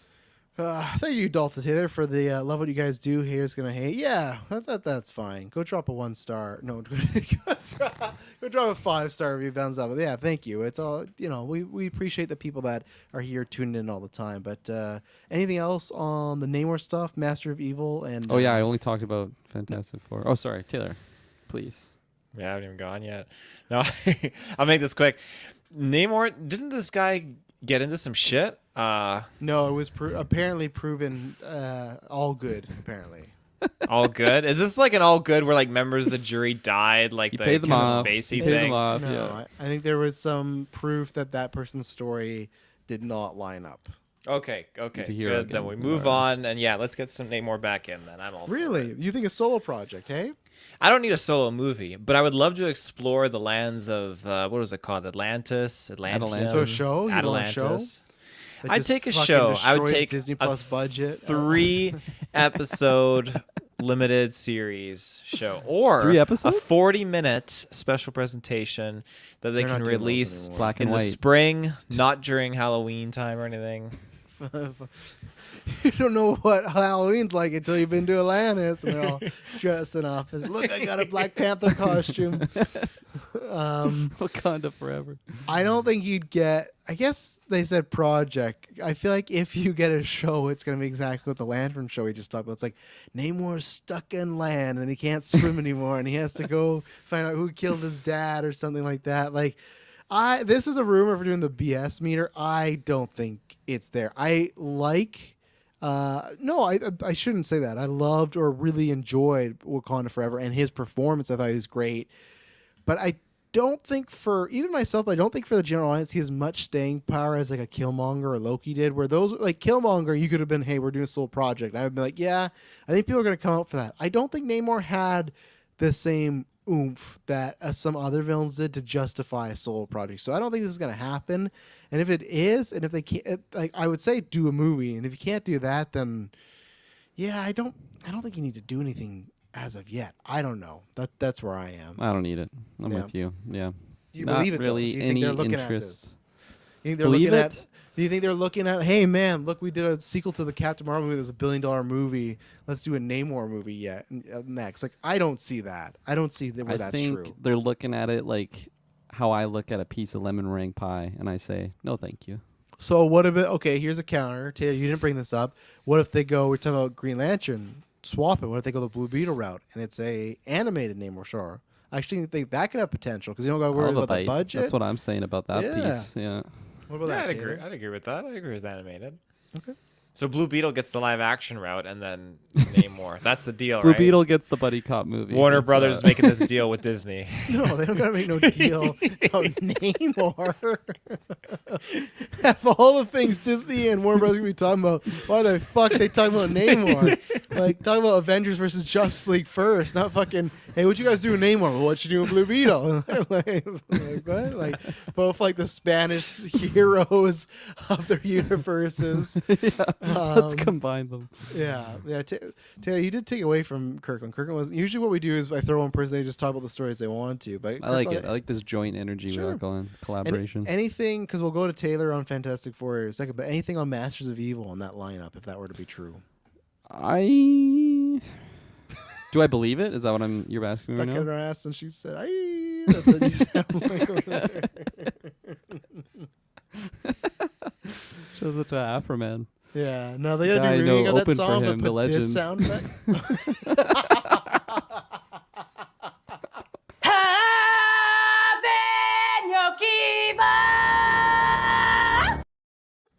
I was gonna do the joke stuck it in there, and she said That's that. a good but, one. go check out Prime Flex. Is that a believable thing? Is that what you're asking me? Or I just like that lineup? Yeah, do you like the idea of Masters I of like the Evil idea. and the I like the lineup? idea because Masters of Evil for me, I have like very limited knowledge. Like, I guess I have No zero knowledge. like actual knowledge of those arcs. I mostly just hear the name and then like Yeah. kind of know what it is, and it's Team of just Bad like Guys, cool. I feel like I've seen it in like Family Guy, like parody type things of the Mm. Masters of Evil, and I want to see it done like menacingly, and that's a big roster. I feel like that is a very acceptable Avengers level threat. So yeah, I like that. Believe it. Yeah, B the plus, roster, B plus, I'm A minus. B plus, A minus. The Yeah, roster, I it's pretty think I'm high. like, what is Baron Zemo, Sylvie, Mordor. I always fuck that up because I want to say Mordo, Abomination, Agatha, Justin Hammer, Jan Rog, and Doctor Doom. I don't believe that at all. I don't believe that. I lineup, don't other believe than all Baron of it. Zemo. I don't think. Who else do you believe on that list? I don't believe Doom unless it's a cameo. Tim Yeah. Roth ain't fucking coming back. I don't Like, believe Apocalypse at all. No. Apocalypse. Or Wow. fuck. That'd be huge. Tim Dr. Roth, Doom? whatever the hell his I wouldn't name even is. Abomination. Oh, Abomination. Abomination. Yeah. I wouldn't believe that either. Apocalypse. I don't believe Agatha because she's getting her own show on Who Wants to See That. Justin Hammer, he's going to come back, I'd imagine, for the fake movie that is Armor Wars. Sorry, He's Taylor. not a master of evil. Justin Hammer. Jan is not a master of Rog, evil. like, other than it being Jude Law, like, no one wants to fucking see Jan Rog ever again. And then that leaves me like, I guess I can believe Mordu and Zemo, like those two, but even Sylvie, I don't buy that either. I Like, could see that. Really, you could Yeah. after she like just wants to live a normal life, being a She McDonald's wants waitress. it so bad. Maybe it's a variation. I don't know. Yeah, She's I from guess. the '60s and she hates the Fantastic Four. Like here, I guess this would be a different cast because we have lots of topics. Maybe if they announce, like at Comic-Con, they announce the Masters of Evil, maybe they'll take the top away from us. I would like us to sit down and like make a little roster, like who would be our 6, because like That'd be this fun. 6, like I love Hammer. This isn't the spot for him. Agatha doesn't need to be on there. Jan Rog doesn't need to be on there. Abomination, that's gone. I'm That's the like- camp. I don't like Sylvie on there because I feel like she's too much of a hero right now. So like I like Zemo and Mordu and Doom, but like Doom is like I mean I like Doom anywhere, and I just don't believe unless he's in the shadows that they would just rush him to Avengers 5, which is filming next year. So I don't know. I'd like to sit down and look at like who's actually feasible because like Abomination after She-Hulk, like am I supposed to believe he's gonna fuck up the Avengers? Like I certainly don't think so. This guy was like fucking taking party favors to go do birthday parties and everything, you know? That list seems less like a Masters of Evil, more so like a Masters of questionable moral alignment. Yes. Yeah, Like, because they're even not evil Zemo, evil. he was starting to get like not Yeah. be a hero, but he was starting to work with our heroes, right? So I don't know, unless they're just a team that gets like bopped or something, which I hope Doctor Doom's not on that team and that inspires him. But He gets introduced. He's like a massive comic relief character. They have some comedian play him, some overweight comedian that just always is dropping one-liners. yeah, Taylor. So I see there's still no thumbnail yet, but what do you think about the Masters? There's a of Evil? thumbnail in there. What are you talking about? Oh, when I click on StreamYard, I see no thumbnail. So all right. I can't upload a streamer after stream starts. I upload directly onto the sources. Okay, I'll give it to you. This guy. Let's see, what did he do here? But yeah, go ahead. I think Masters of Evil, I'm down for this. I've wanted to see some more villain action for a while because it feels like Marvel just loves to just kill their villains off a little too quickly. So finally we have the ones that survived. Let's put them together. Let's see what they're going to get up to. Let's see the shenanigans. You like that, eh? Why, out of all the topics we talked about, why does the fucking main character of Smile 2 get on the thumbnail? That's a big topic of She's discussion. back. She's back, baby. No, she's not even the Nobody's seen first her in one, forever. Kirkland. She's not even the first I'm one. Yeah, saying what do you the mean she's actress. back? I'm just saying the Yeah. actress. I haven't seen her in anything since fucking Power Rangers. Like, not Penguin, not Fantastic Four, fucking Smile. Because I thought it would be too DC heavy already having Batman on there. And Where's Fantastic Respectable. Four? didn't want to show our biasness. I said you could have used a set photo too, maybe a blurry or something, but that's okay. I didn't want to risk it. You know, with YouTube just cracking down these days, thought, oh, better We would safe have than lost our whole sorry. channel if you did that. Yeah, the whole Keepers channel gone. Hey, we lost one channel this week. All right, Taylor, thoughts on Fantastic Four? 60s, possibly in a look very. I mean, I'd say like 90% in an alternate universe. It's looking like. I mean, I love the idea of going to the 60s. I think there's a whole bunch of potential that you could tap into here. Yeah, baby. I think that the concept of this being in an alternate timeline is fucking outstanding. Let's do it. I think the multiverse is a wonderful thing to behold, and we are in the multiverse saga right now, not the Infinity Saga anymore. So this makes sense. It fits the theme. I mean, if they're in this alternate timeline in the 60s, by all means, they could jump over and pop into a modern day timeline. It works great. And I mean, it goes hand in hand with the rumor too, or the whatever Doctor Strange is talking about, right? Where they're trending in the 60s. So Yeah, but it doesn't make sense because it's an alternate universe now. Like that Doctor Strange, there wouldn't be the Fantastic Four in the MCU 60s, I would imagine, right? yeah, you're right. Well, I got no answer for that. We fucking killed him here. Yeah, I'm excited. I am. I think Fantastic Four is great. I still got my like when I was little, there were a couple things that I would play as when I was playing on the playground with my friends. Okay, Jack Sparrow. What's the first one? Why'd you? Oh, okay. So you literally just respond to something I put in the private chat. Oh yeah, okay. Like, What did you say in there? no, don't worry about it. Talk about it. Jack Sparrow. So you're Jack Sparrow? Jack Sparrow was the first one. Kirkland, you saw it, right? You saw it? It's like funnier that Taylor reacted though. Like it. Yeah? Okay. So Jack Sparrow. Okay. Green These are Goblin. characters you played as. Yeah, I played Green Goblin.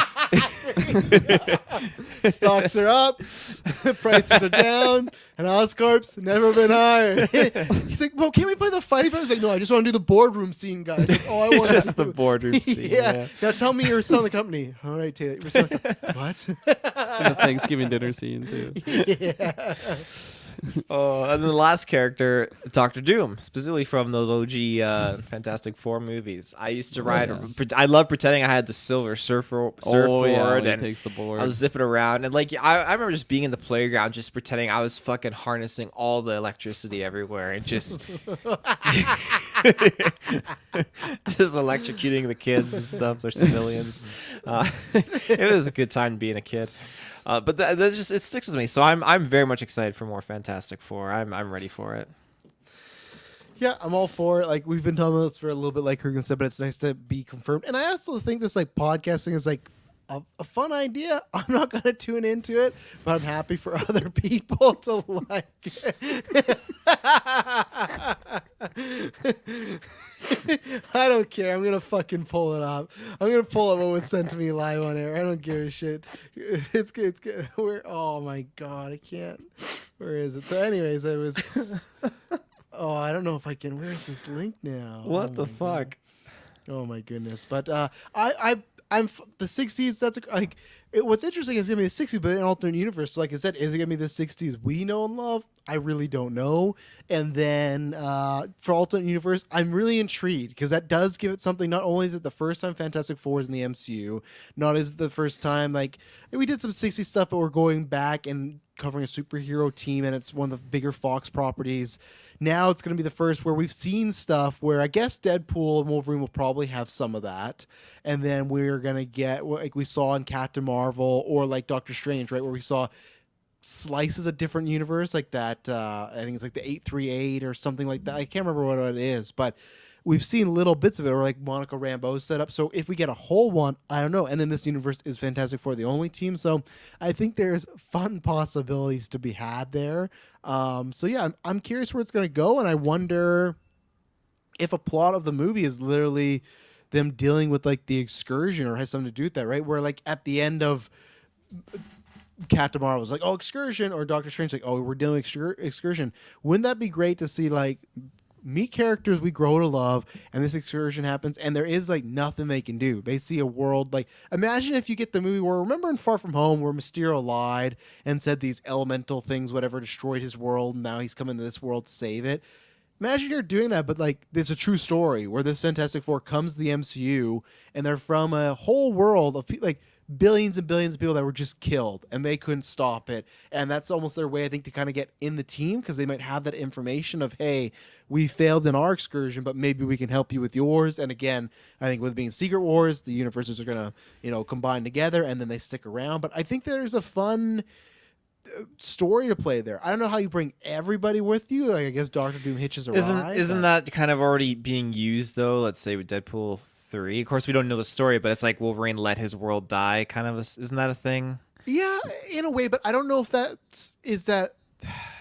don't know if that's going to be the world or mutants. And I think that's where it's different, right? If it's just the mutants that he let down, I think that's kind of fun. I agree with you. I think it's similar beats, but that's where luckily, if you were to do this with Fantastic Four, it wouldn't be till Avengers, so there's like some time in between it. But I agree with you that there is room for repetition of, okay, this time it's mutants and the next time it's the world. But I guess we'll have to see Deadpool 3 and how big of a plot line it is. I think it will be, and we're June 26th, we're literally a month away. That's very exciting. But yeah, we'll see. I think Namor, yeah, I said that's not happening in Masters of Evil. I want it to happen. Just give me good rosters. But as I've said before, I've been pitching that for a while. I think that's the perfect Avengers movie to get our new team and then go fight Kang or the multiverse stuff and everything. And then now I will show quickly what was sent to me because this fucking video just got me. I'm happy. It says I've watched this a dozen times now, and it's a lady putting up a cabinet on a roof. She's standing on something, and it collapses, and then it falls on top of her and brings her down. I was gonna say that's not a roof. At first, I laughed, and the whatever. second time, it's just like, fuck, she fell so hard. And like, fuck, that hurts. Oh, it's good Why is she stuff. filming this? Like, as well? Like, who's recording this? Like, this is strange. Yeah, there's a chance that could be fake, and that's always the shit that sucks. That nowadays. looked like a real fall, though. Nah, I don't know. Think about wrestlers though. Take real falls all the It time. looks like she's taking it off the wall too, because it looks Yeah, like no, she's she unscrewing it definitely is. and then she takes the drill away. But So it like looks Kirkland she's removing says, it. why we take a video of that, right? So who knows? But let's take our. Oh my god, I lost my ad breaks. Fucking sharing Third. screen. What? No, I know that. Can you give me the times? No, I think you it was can't. an hour. I think it was- 132.47. So, not I think it was now. one, I like get that. 101, That's one fine. flat. Someone in the comments. Just top We're- 10 Let us right know. now. We're gonna take our last ad break and talk about some trailers. So we'll be right back. And Trailers. we're back. There's trailers to watch? What? You fucker. And we're back. So let's get back into the DC universe. Let's talk about, this is a much anticipated one. Oh, Patreon questions. Fuck me. Oh, we didn't talk about those in Green Lantern. I'm sorry. So we're going to do Patreon questions right now. Thank you very much, Taylor. Well, one, Maddie's Patreon question, that can wait to the end when we talk about all these trailers. So wait for that one. What is the other one? He asked about Jon Stewart or the casting at least, right? Can you let me finish? Can you I let me cannot finish? because you're so Yeah. fucking slow. I was you gonna got get to the third there. ad break and you haven't even gone to the Patreon questions. I was yet. gonna get there. So, Patreon questions. Well, first one, Matty just asked. He said, "Sorry if you've done this before. You can disregard, but what duo of actors would you like to see cast together for Lanterns?" And you sent like an age range. At first, I read that as like Gal Gadot is in this show, and I was very confused. And then I realized it was a spelling error. What? It was for Hal, right? You said Oh, said it said older Hal instead of for Gal? Hal, Okay. and then 2030 was the range for. That's the rumors going around. We got 30-40 for Hal, 20-30 Kind of for broke that. John. I have a backup if the I knew first they'd one's break too it. old. I knew they wouldn't. I knew they wouldn't go to the ruling. I'm sure they'd cast some white guy as Jon Stewart too. Oh yeah, yeah. oh yeah, and then black guy is Hal Jordan actually. No, you can't do. You can't do that. That's you can't just race swap the white guy. Oh God. I have an older Hal at Oh, look, least. Taylor's and a looking right younger. now. He hasn't even looked. He's like, fuck. So Actually, hang on. No, actually, wait, Kirkland. Taylor, what are your picks? You want my You're pick? gonna steal my picks. I don't like it. Unless he does Matt Damon, then he can have Matt Matt Damon or Mark Wahlberg is one of them for sure. my Maybe. first Maybe not. Maybe fuck my yourself. first pick is Ludacris actually. For Jon Stewart? Is Hal Jordan as the older one, right? I got What are you showing me? Come on. the age range completely went out of my mind for that. Look at me. Oh, no. Jesus Christ. Luda. Luda. Ludacris. What has he been in other Get than back. Fast in like a very long time? That's why I want to see him in this. Okay. Who's your Hal? Okay, good pick. My Hal, Did he honest, steal your pick, Kirkland? No, no, not in a million years. you didn't pick Not, Ludacris. no Luda for me. My think, Hal. Luda? Why'd I pick Luda? You want to see him things other than fast. That's what I want to he see said. things other Right, than you fast. answered Yeah. that. Sorry. Yeah. And who I would pick is my Hal. Honestly, I was thinking of either Jake Gyllenhaal or Bradley Cooper. Okay. I think Gyllenhaal has the people barked up that tree before. I think Cooper no shot. There's no way he's stopping directing to go be fucking Green Lantern in a TV show. But He's gonna talk to Ryan Reynolds. Be like, you think I should do this? absolutely, be Deadpool in 12 years after. No, I think if Bradley Cooper turned down Gunn for Lex Luthor, I think that shows he's not doing anything that way. So, all right. Okay, Kirkland, you go. I just want to put him on the spot because I felt like he was like scrolling through Google. So it's like, oh, gotta get him. My Hal Jordan. I love this pick. I'm going Eric Dane. Oh my God. The great and powerful Eric Dane. Older Hal Jordan, Sure, give him I'll some allow gray it. too. He's got Kirkland, the. or Taylor, you still have to search it up after how many times we've talked about Eric Dane on this Oh, fucking podcast? Eric Dane. He's never seen Euphoria though. Like if he's seen, like I feel like Grey's like, Anatomy, New Bad Boys. Haven't seen Grey's I Anatomy. haven't seen any of that. Haven't seen a new. I've Bad seen the old Boys. X-Men movies though, and he's in that. Yeah. Marley and me. He's in there. He is. Okay, and then for my Jon Stewart, I had another character with just a solid iron jaw. I had Yahya Abdul Mateen II. Older Jon Stewart, younger than Eric Dane though. So Wow. So he's going from Black Manta to Wonder Man to Jon Stewart. That's what he's doing, eh? yeah, so like Okay. unlikely, I guess. My more likely pick, I'm keeping Eric Dane, would Yeah. be Greg Tarzan Davies. I've only Okay. seen him in Top Gun Maverick. There you go. I would pick for my Hal. I put them both like one's like close to 40 and then one's just over 30. I was having a hard time like with that age range. Well, and again, that's their range. They could go anywhere, right? One just has to be the veteran. They could be just the Lantern longer. But I'm going Christopher Abbott for Hal Jordan because I've liked him before. A couple of years ago I thought he was fine, but after Sanctuary, and I liked his small role in Poor Things, even though there's some writing issues I have with that character, the more and more I see this guy, and this, I think it's next year, he's in the Wolfman remake that Lee Whannell's making, who did Invisible Man. They're doing a Wolfman with him, and that's where I'm like, okay, I think he's going to show off his chops more, so I'm going Christopher Abbott, and then for John, I'm going Trevante Rhodes, because he was in Moonlight, great role, like star-making performance, and then after that he was in Bird Box as well, but then like he was in the fucking The Predator, and I feel like he's just not been on a good wavelength, and his agent is just fucking him over. So I feel like get him that ring, and I feel like he like looks the part. I feel like the good thing about Moonlight is he's big and he's a badass, but with Moon Knight, you literally get to see the emotion and the different shades he can bring to a character. So just because he looks like a big jack guy, don't just mistake that. So that would be my pick right there for those two. So, and then Mike, I think you asked a question that we kind of talked about a little bit, but asked. So Lantern's firmly on HBO. Oh, I guess we didn't talk about this portion. Do you guys think this is an indicator that the show will push the line to an R rating, or is it more evidence that WDB just wants their DC shows to have a present HBO brand? On the latter half, I don't know if it's so much about HBO brand. It could be. I think it's just that they clearly don't care about Max, and like I think this is them not fully waving the towel on streaming, but just going, "Hey, we shouldn't do this." Is it gonna be rated R? I'm just gonna say no, like because it's stuff. Most of the big hit stuff on HBO is rated R, right? But I'm just gonna say no because I just don't feel like it could be dramatic and adult, but like I don't know if I need to see like Hal and John like tag teaming some guy or girl, right? Like in the DP going on. So like if that's the case, sure. Here's the thing: write the story. If it is a rated R, great. But I hope it's not. Oh, it's HBO. We need sex, drugs, and violence. Like there's some about Lanterns where I don't need that per se. So whatever it dictates, but I hope it's not. Well, gotta be an R because it's HBO. Like you could still like Harry Potter's not gonna be R rated, right? I would imagine. So there's another one. So I think it's more just DC. Fucking mudblood.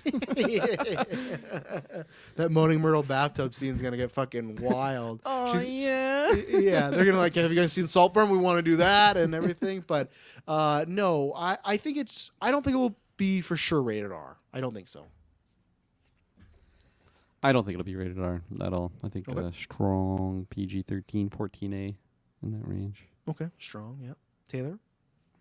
I don't think it's going to be rated R. I think that there are some things that they'd stick to that adult factor, like your House of Dragon and whatnot, but I don't think we're going to get that in here. I think it's just exclusivity. I think that's what it comes down to. So. Mm-hmm.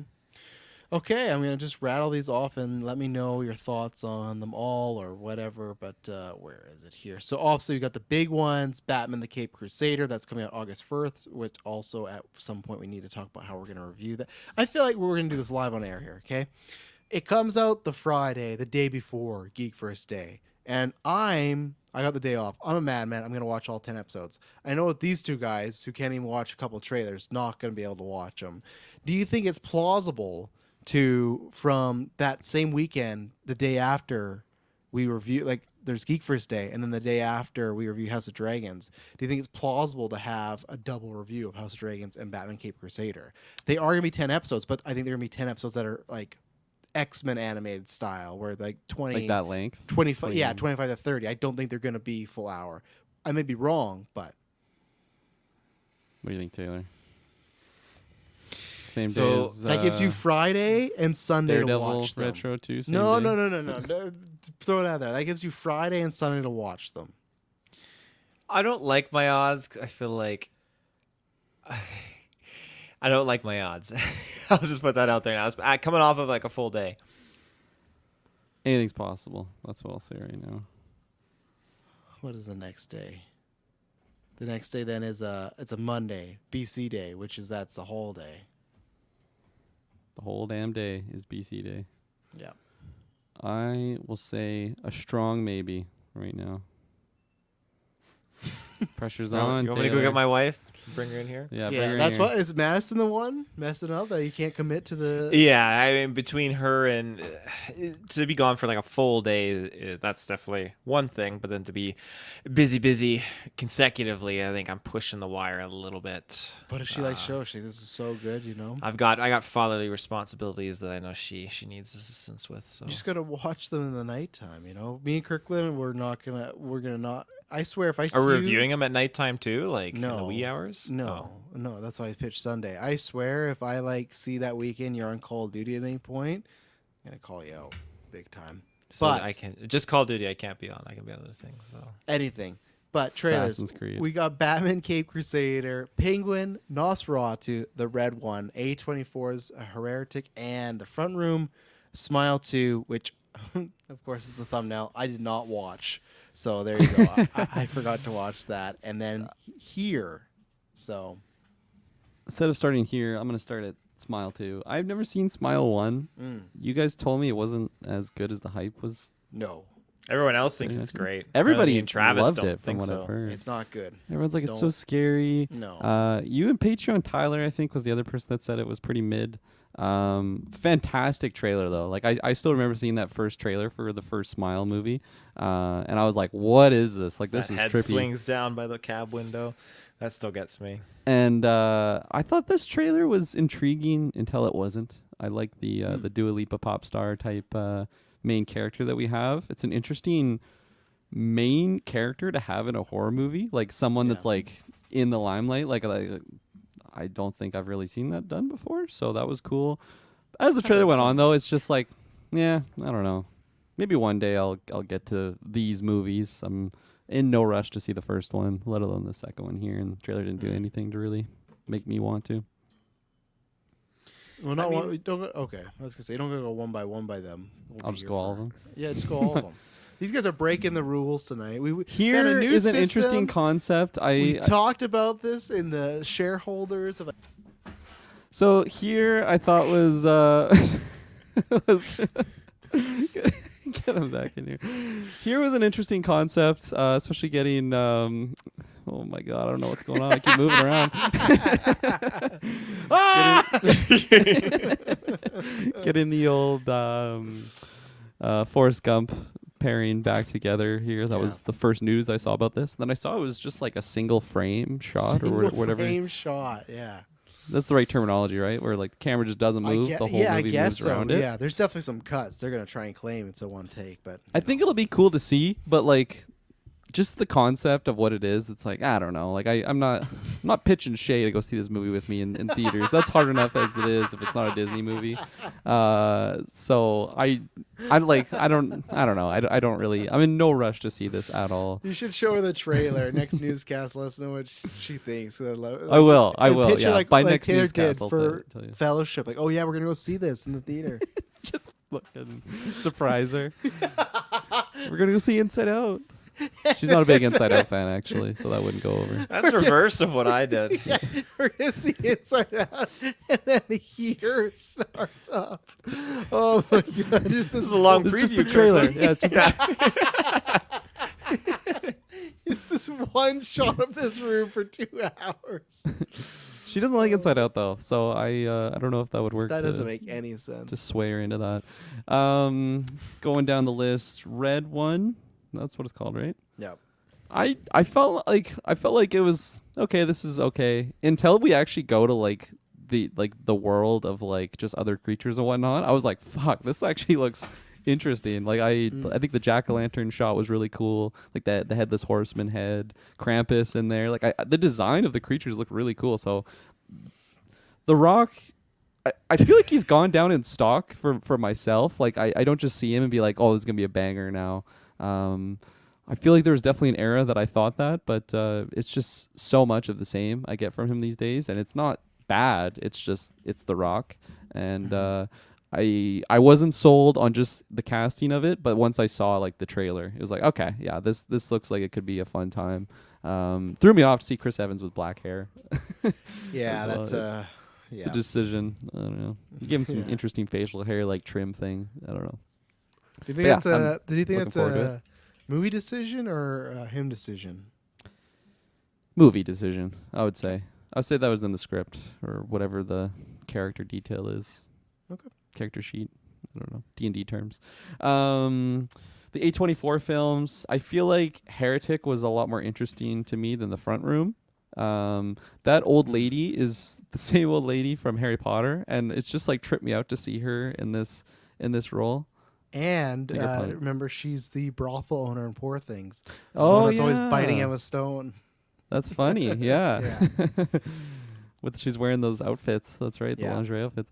She sold me a ticket to that movie at home. That's not a movie I need to see. I know I'm butting in, but that's not a movie I need to see. Like in The Front theaters, Room? but The Front Room, yeah. Yeah. The old lady sold. That's what got me interested. I was very Oh, okay, surprised I to see see. Brandy back, but yeah, that's what got me interested. And plus, there's just some imagery of Yeah. a grown male sucking on her tits. I was like, okay, well, that's something else. So I'll be there.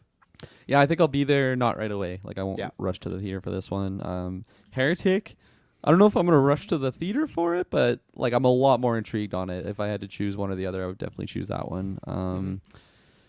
Yeah, I just really like the setup, and then, like, I don't know, it's just something's off about it, so that's fun. I'm just going off the dome here. What were the other ones that you had Got listed? Nosferatu, Batman. Nosferatu, Penguin. man. Holy fuck. Yeah, you're talking about Robert Eggers. You're going through the lighthouse, and or you did the witch. Now you're doing the lighthouse. No, and I did the Northman. You're all completely wrong there. Yeah. Third try. Yeah. Um, The last film he did. as I was watching the trailer, like, I didn't see the director at first, and I'm like, Oh. man, this just has the witch vibes all over it. And then I saw his Robert Eggers, and of course it clicked on his IMDb, and I'm like, fuck, he's got all of these movies feel similar. I'm hesitant to say just like straight up same because they are different movies, but they definitely feel like they're cut from the same cloth. They're and- Eggers movies. Yeah, exactly. And this trailer felt like that. It's not going to be an enjoyable watch, I'm sure, but I'm excited. I'm totally excited for this. I think just as it was going on, I was getting more and more sold. And man, Willem Dafoe, just the golden man these days in these trippy movies. Yeah, man. I'm excited to see him in that. Oh gosh. Oh, Cape Crusader. That trailer looked really great. I don't really Yeah. have Kirkland's there. and any that's issues with that. That's a big hand clapper. Real And- great there, Taylor. Real great, you know? Even on Saturday when we finish the stream, it's going to be like 6 p.m. You can't throw it when you get home. You can't That's his throw an COD episode time, of Cape man. Crusader in. That's my god time. Yeah. His COD time's like 11 p.m. Come home. Sorry, Madison. Dad's got to go to work. Daddy's got to cook. Penguin. I am so fucking excited for this trailer to watch right should now. watch the We're gonna trailer. pull it up. Yeah. No, I'm Yeah. kidding. I'm excited for the show. When I first got Crave again, I like got an ad for the first trailer of the Penguin, and I'm like, fuck, I haven't seen this trailer in so long. I am so excited for this move. This show. And this teaser trailer or full trailer, whatever it is just like showing how close it is to the events of the Batman 2 and just jumping back the universe. I'm so excited to see Colin Farrell again in this role and the surrounding cast. Forget that actress's name. I've only seen her in, I think it's called Spring Break or Palm Springs. Palm It's Springs, yeah. Yeah, and How I Met Your Mother. Yeah, so terrible this last season. Yeah. it was an okay last season, terrible last episode. But I am excited to see her in a more like serious role like this. So this show can't come soon enough. Like I am fucking ready for this. So yeah, I'll have to rewatch Batman in anticipation for it. Oh yeah, any reason to do that's good. So, for me, the red one, I completely agree with Kirkland. Where at first, like, I don't know about this. Then when they started getting the world, I was getting those like Nightmare Before Christmas vibes, where it's like anytime you watch that movie and there's all of their doors, it's like, oh, I want them to go in that door. See what that's like. Yeah. The problem is I was liking visually and the ideas, the content, which was like the jokes and the back and forth, that wasn't working for me. So I also feel like, I don't know if I'm right or wrong, but like, I don't know if this movie needs to be two grown men. Like, this feels like maybe it would have been better with like A little kids. girl or something. Yeah. Like, or at least an adult. Like maybe Chris Evans The Rock with kids. Like, I don't know. There's just something about the grown men there that I don't know. It's just, that was my problem of, I don't mind the idea of it's fun. They're playing on J.K. Simmons being jacked. Like, I don't mind some of the things they're doing here. They've definitely hit on some of these aspects about Santa Claus before in other movies, but I like the idea of going into like the holiday world, the mystical world, and urban myths and fairy tales and all that stuff, childhood tales, and them being real life, Krampus, like you shout out. But I just wasn't laughing. So that's the problem. I feel like it's going to be the thing where the execution is going to be very poor. So I will watch this, but I'm expecting this. I'll be surprised if I don't fail it. That's what I'm going into. So maybe with low expectations, that's a good thing. But I just think the quality of the screenwriting and the back, and I also just like, there was just something here too where I just didn't feel like The Rock and Evans had chemistry, and I could be wrong, but I wasn't like, oh, this seems like it's gonna be a fun pairing. This was like, okay, I like them separately, but I wasn't feeling it. Like the second we saw, like, talking about Fast and Furious again, like Statham Rock together, it was like, oh man, they got something. Where this, I saw a whole 2.5 minutes and I didn't see anything that I was like, oh, I can't wait to see their dynamic here, So I don't know. Like I already talked about the front room where it looks interesting. There's some fun stuff there. I think it's gonna be like a solid kind of maybe 7 out of 10 movie the most, but that, yeah, the old lady actress is what sold me. Some weird imagery with the religions. The Heretic, man, Hugh Grant as a villain, that looks like it could be very fun. And at first I just thought like, okay, it's like a creep, like they go there, they're religious people, it's a creepy guy who's gonna keep them there. But then it like slowly transitions into some fucking like Riddler Jigsaw thing where they're doing, I guess, a maze or some games to get by. Like that's not what I was thinking was gonna happen here. I thought it was gonna be a moral tale and religion. I think it is, but I mean like just like almost the way what the hell was that movie? Fuck, what was last year? Knock at the Cabin. I thought it would be similar in the vein of that, where you don't know what's real, you don't know what it is, but it's more religious based. But there is just like, is this a crazy person, whatnot? So I'm very curious about this, and I love that A24. I don't know if they produced it, but I love that they're kind of spreading their wings out, and there's a lot more coming out from them, which does mean we'll probably get some stinkers. But yeah, this is intriguing for sure. And I can't remember who the female lead here is. I thought it was somebody of note. Let me see here. Sophie Turner? Sophie Thatcher. Okay, I'm like, Sophie Turner. That's fucking... Isn't that in Pirates of the Caribbean? What do I know Sophie Thatcher from? Yellow Jackets? Oh, she's in the Book of Boba Fett. Oh, she was just in the Boogeyman last year. That's where I'd seen her from. Okay, and she was good. She's good, so I like her in that. Did you ever watch Yellow Jackets? No. Okay. I was just curious because you mentioned it.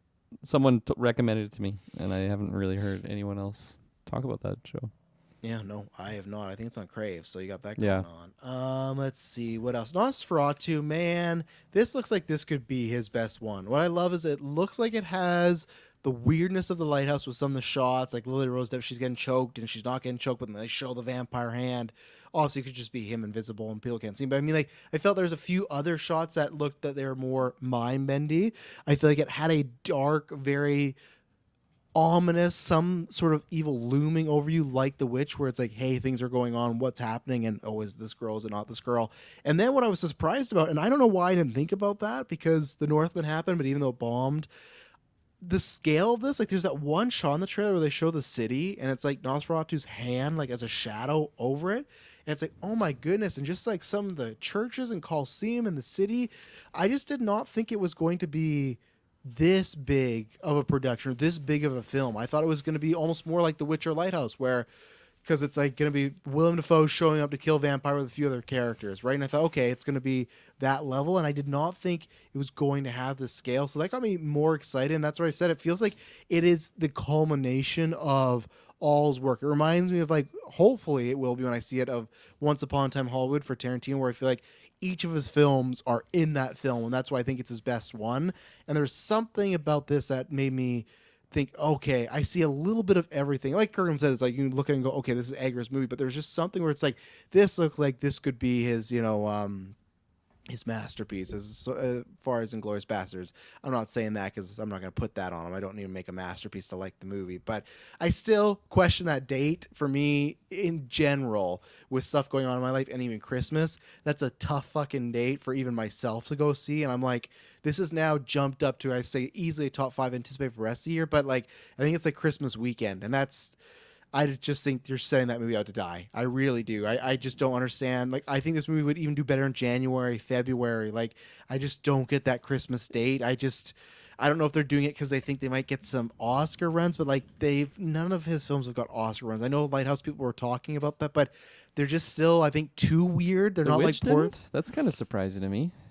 I don't think anything like production. If it would be, it'd be production. But let me take a look here. Yeah, I feel like those like, I don't know. I'm not an Oscar movie guy, and I never follow the Oscars, but those ones just feel like those types of movies. Yeah, Maybe I'm but really it's wrong in that no sense. Oscar. But no, the reason you're wrong is because it's horror movies. They don't really value. I think the last horror movie to get nominated was like Get Out, and Get Out was Bastards. Get Out was a very big like cultural thing, right? So Yeah. I just, if that's the reason, I don't know. I just think it's not a. I just don't see this doing well. I just really don't. So I'll be there at some point, but I don't think I'll get to see this till like at least a week, because I think it's literally like November, or it's like December. Let's see, release date. I think it's like the 24th or something like that, like the day before Christmas, and I just feel like that is not good.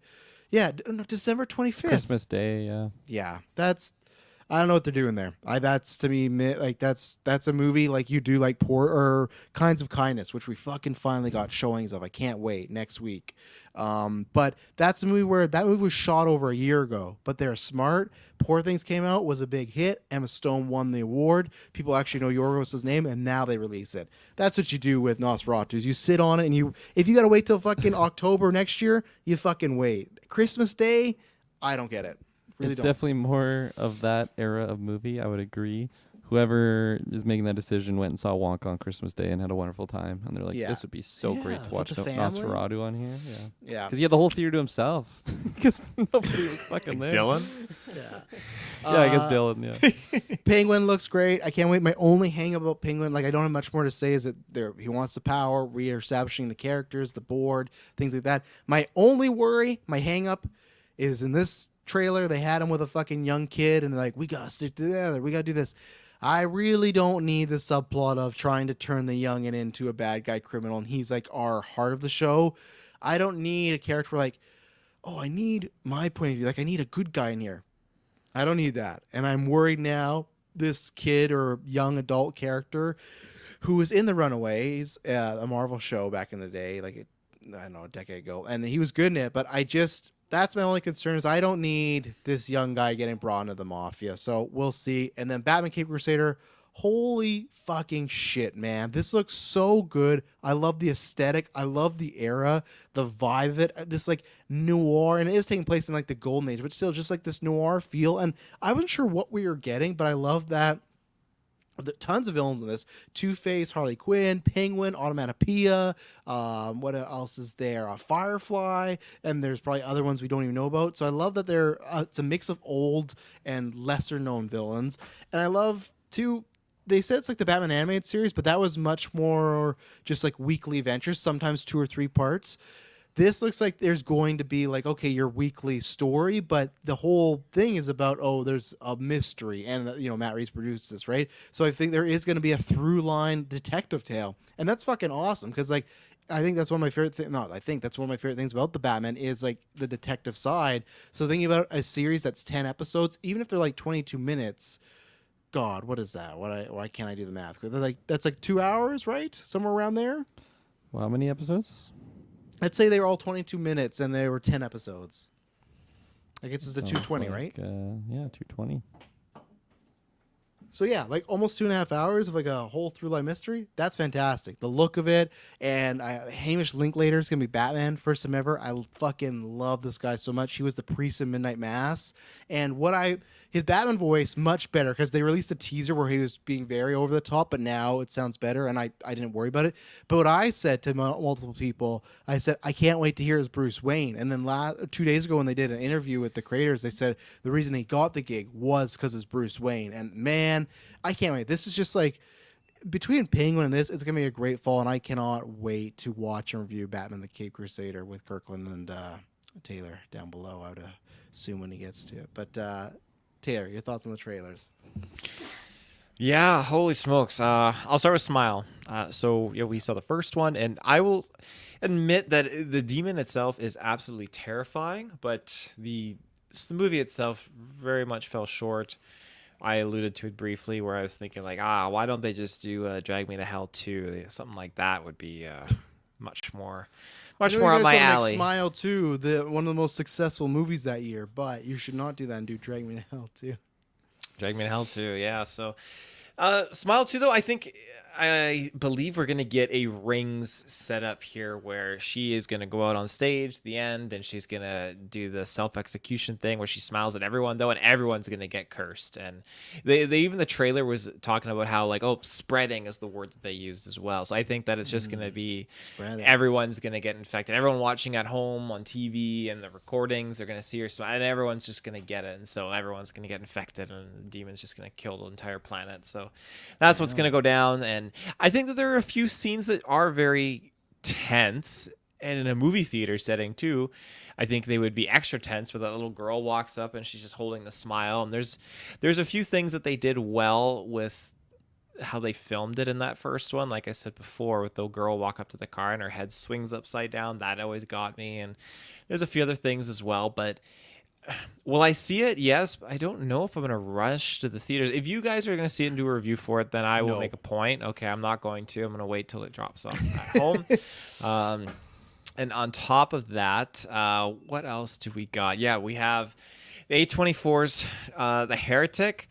I'm really, really looking forward to that. I think Hugh Grant is fantastic as playing like this researcher villain guy who just these two people and what their religion is going to do to benefit them, or like basically affecting their decisions and their decision making. And just the way that in that trailer the shot pans up and it's like the rats in the maze as the girl's running through is really, really just a cool it's a cool shot, and the concept of the story is very wild, and I'm just really interested to see how this is going to go.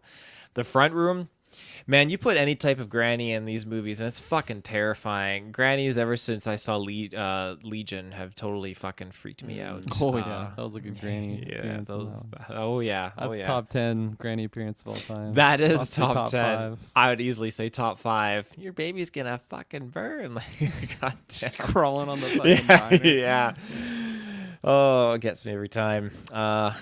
The red one, I'm not running to all of these Christmas movies, but there's something about that's this. Amazon though, Amazon Prime. So you Yeah, know, so and I've been there for a few of them, like the Ricky Stenickies and whatnot. But fucking Ricky Stenicki. this one, it definitely piques my interest a little bit, just because I like the idea of The Rock with Chris Evans here and them trying to go and save Santa Claus. And yeah, you got the mystical creatures thrown in here. Krampus, I'm always there for some Krampus action. I think Krampus is underrated. Yeah, that's the one. Underrated, and I'd like to see him kind of represented more. So I think I'm going to be there. I think I'm going to definitely chime into this movie. It looks like it's a fun time. Snowmen and all.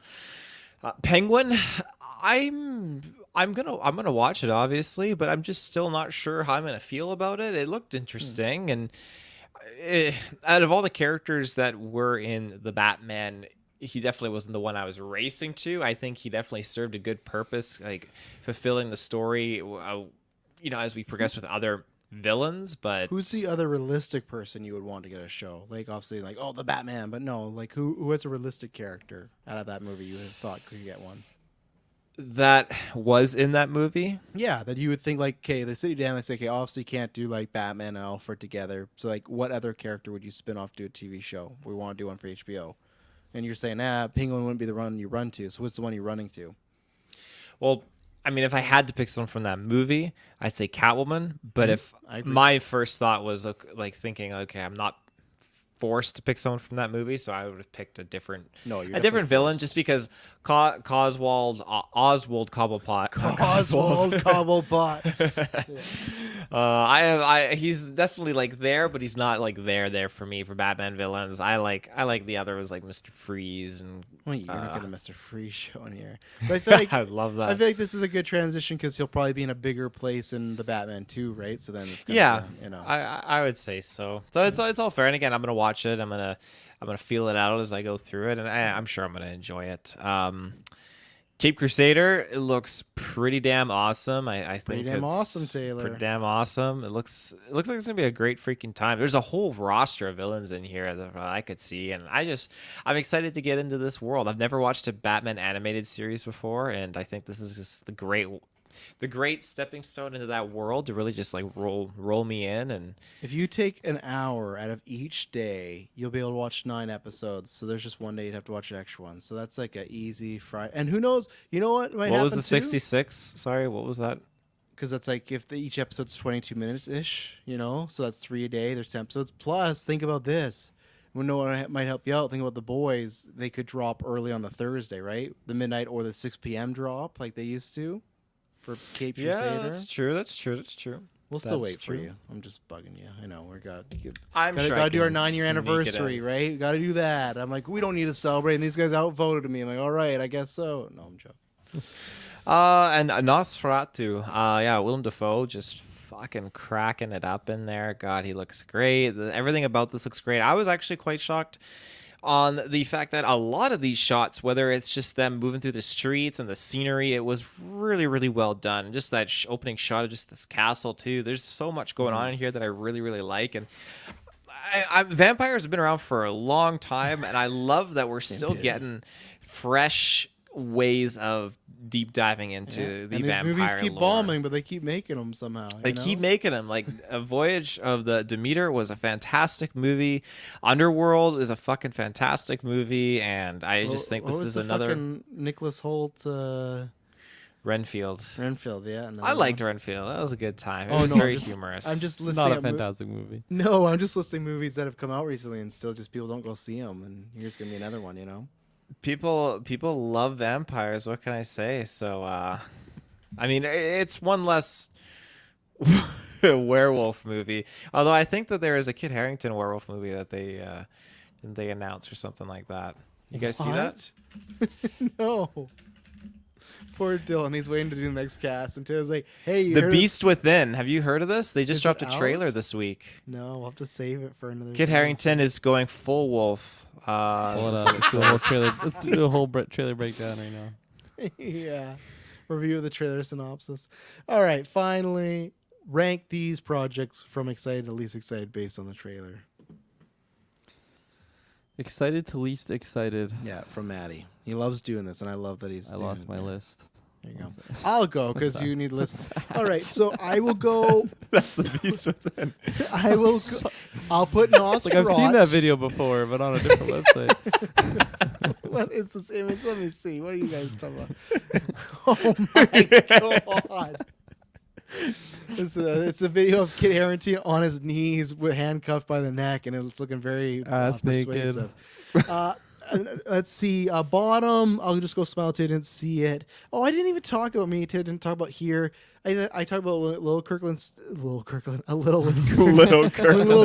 mouth was talking about it. I will not see this in theaters because I bet this could end up being a fucking awful movie. But I will for sure 100% watch this at VOD because this is something where it's like, not that it intrigues me, like the plot or anything, like, oh, see people grow up in this house, like, okay, whatever. But the idea of like it's gonna be one shot, it starts from the dinosaur age all the way up, like, I think there's something cool. The question will be, and I think what's probably gonna be the result, I guarantee you're gonna see lots of reviews unless he kills it, is so many people are gonna say this would have made better 10-minute short film. I can see it going that route where maybe as a full movie, not needed, but as a short could have fucking killed it. But so I'll go Smile 2, The Front Room here.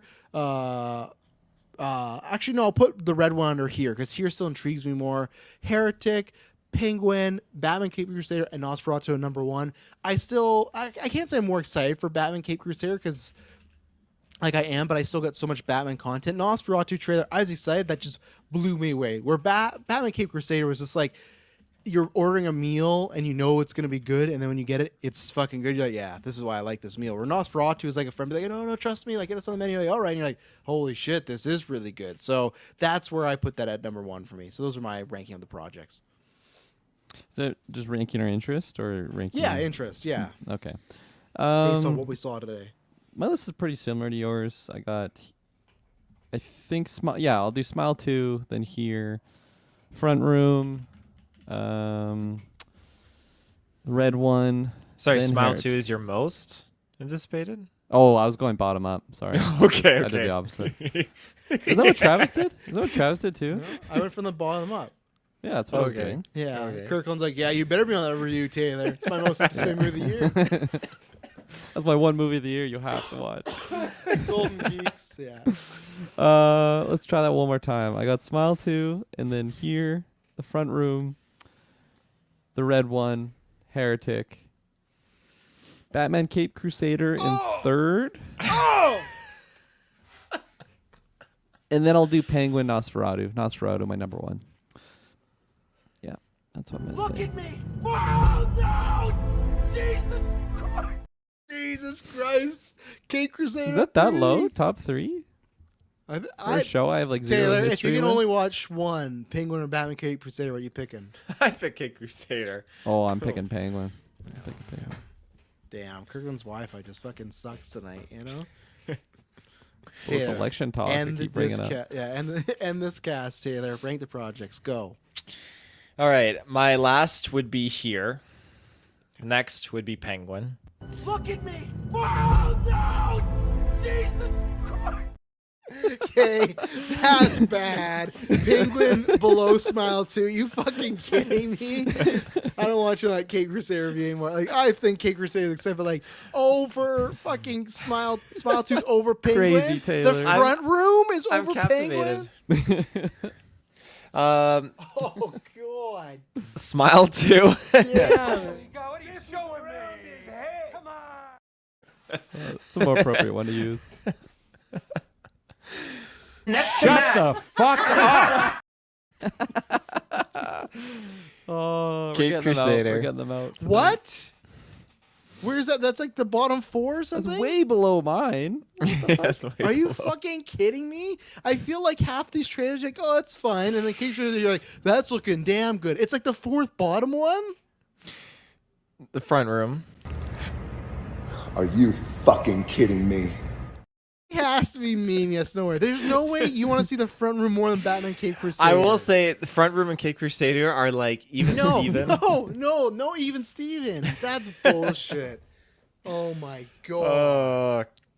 Red one, and That's then Nosferatu, awful. and then Heretic is my number 1. That's an awful list. The Burn red 'em. one over Penguin and Cape Crusader. Sacrilege. So many 1-star reviews come our way because of your ranking. Oh my god. The red one. Ladies and gentlemen, we got to end this cast. That's it. This is I can't J.K. take it Simmons. anymore. Thank you very much for tuning in. Who knows what the next newscast is, but it won't be boring.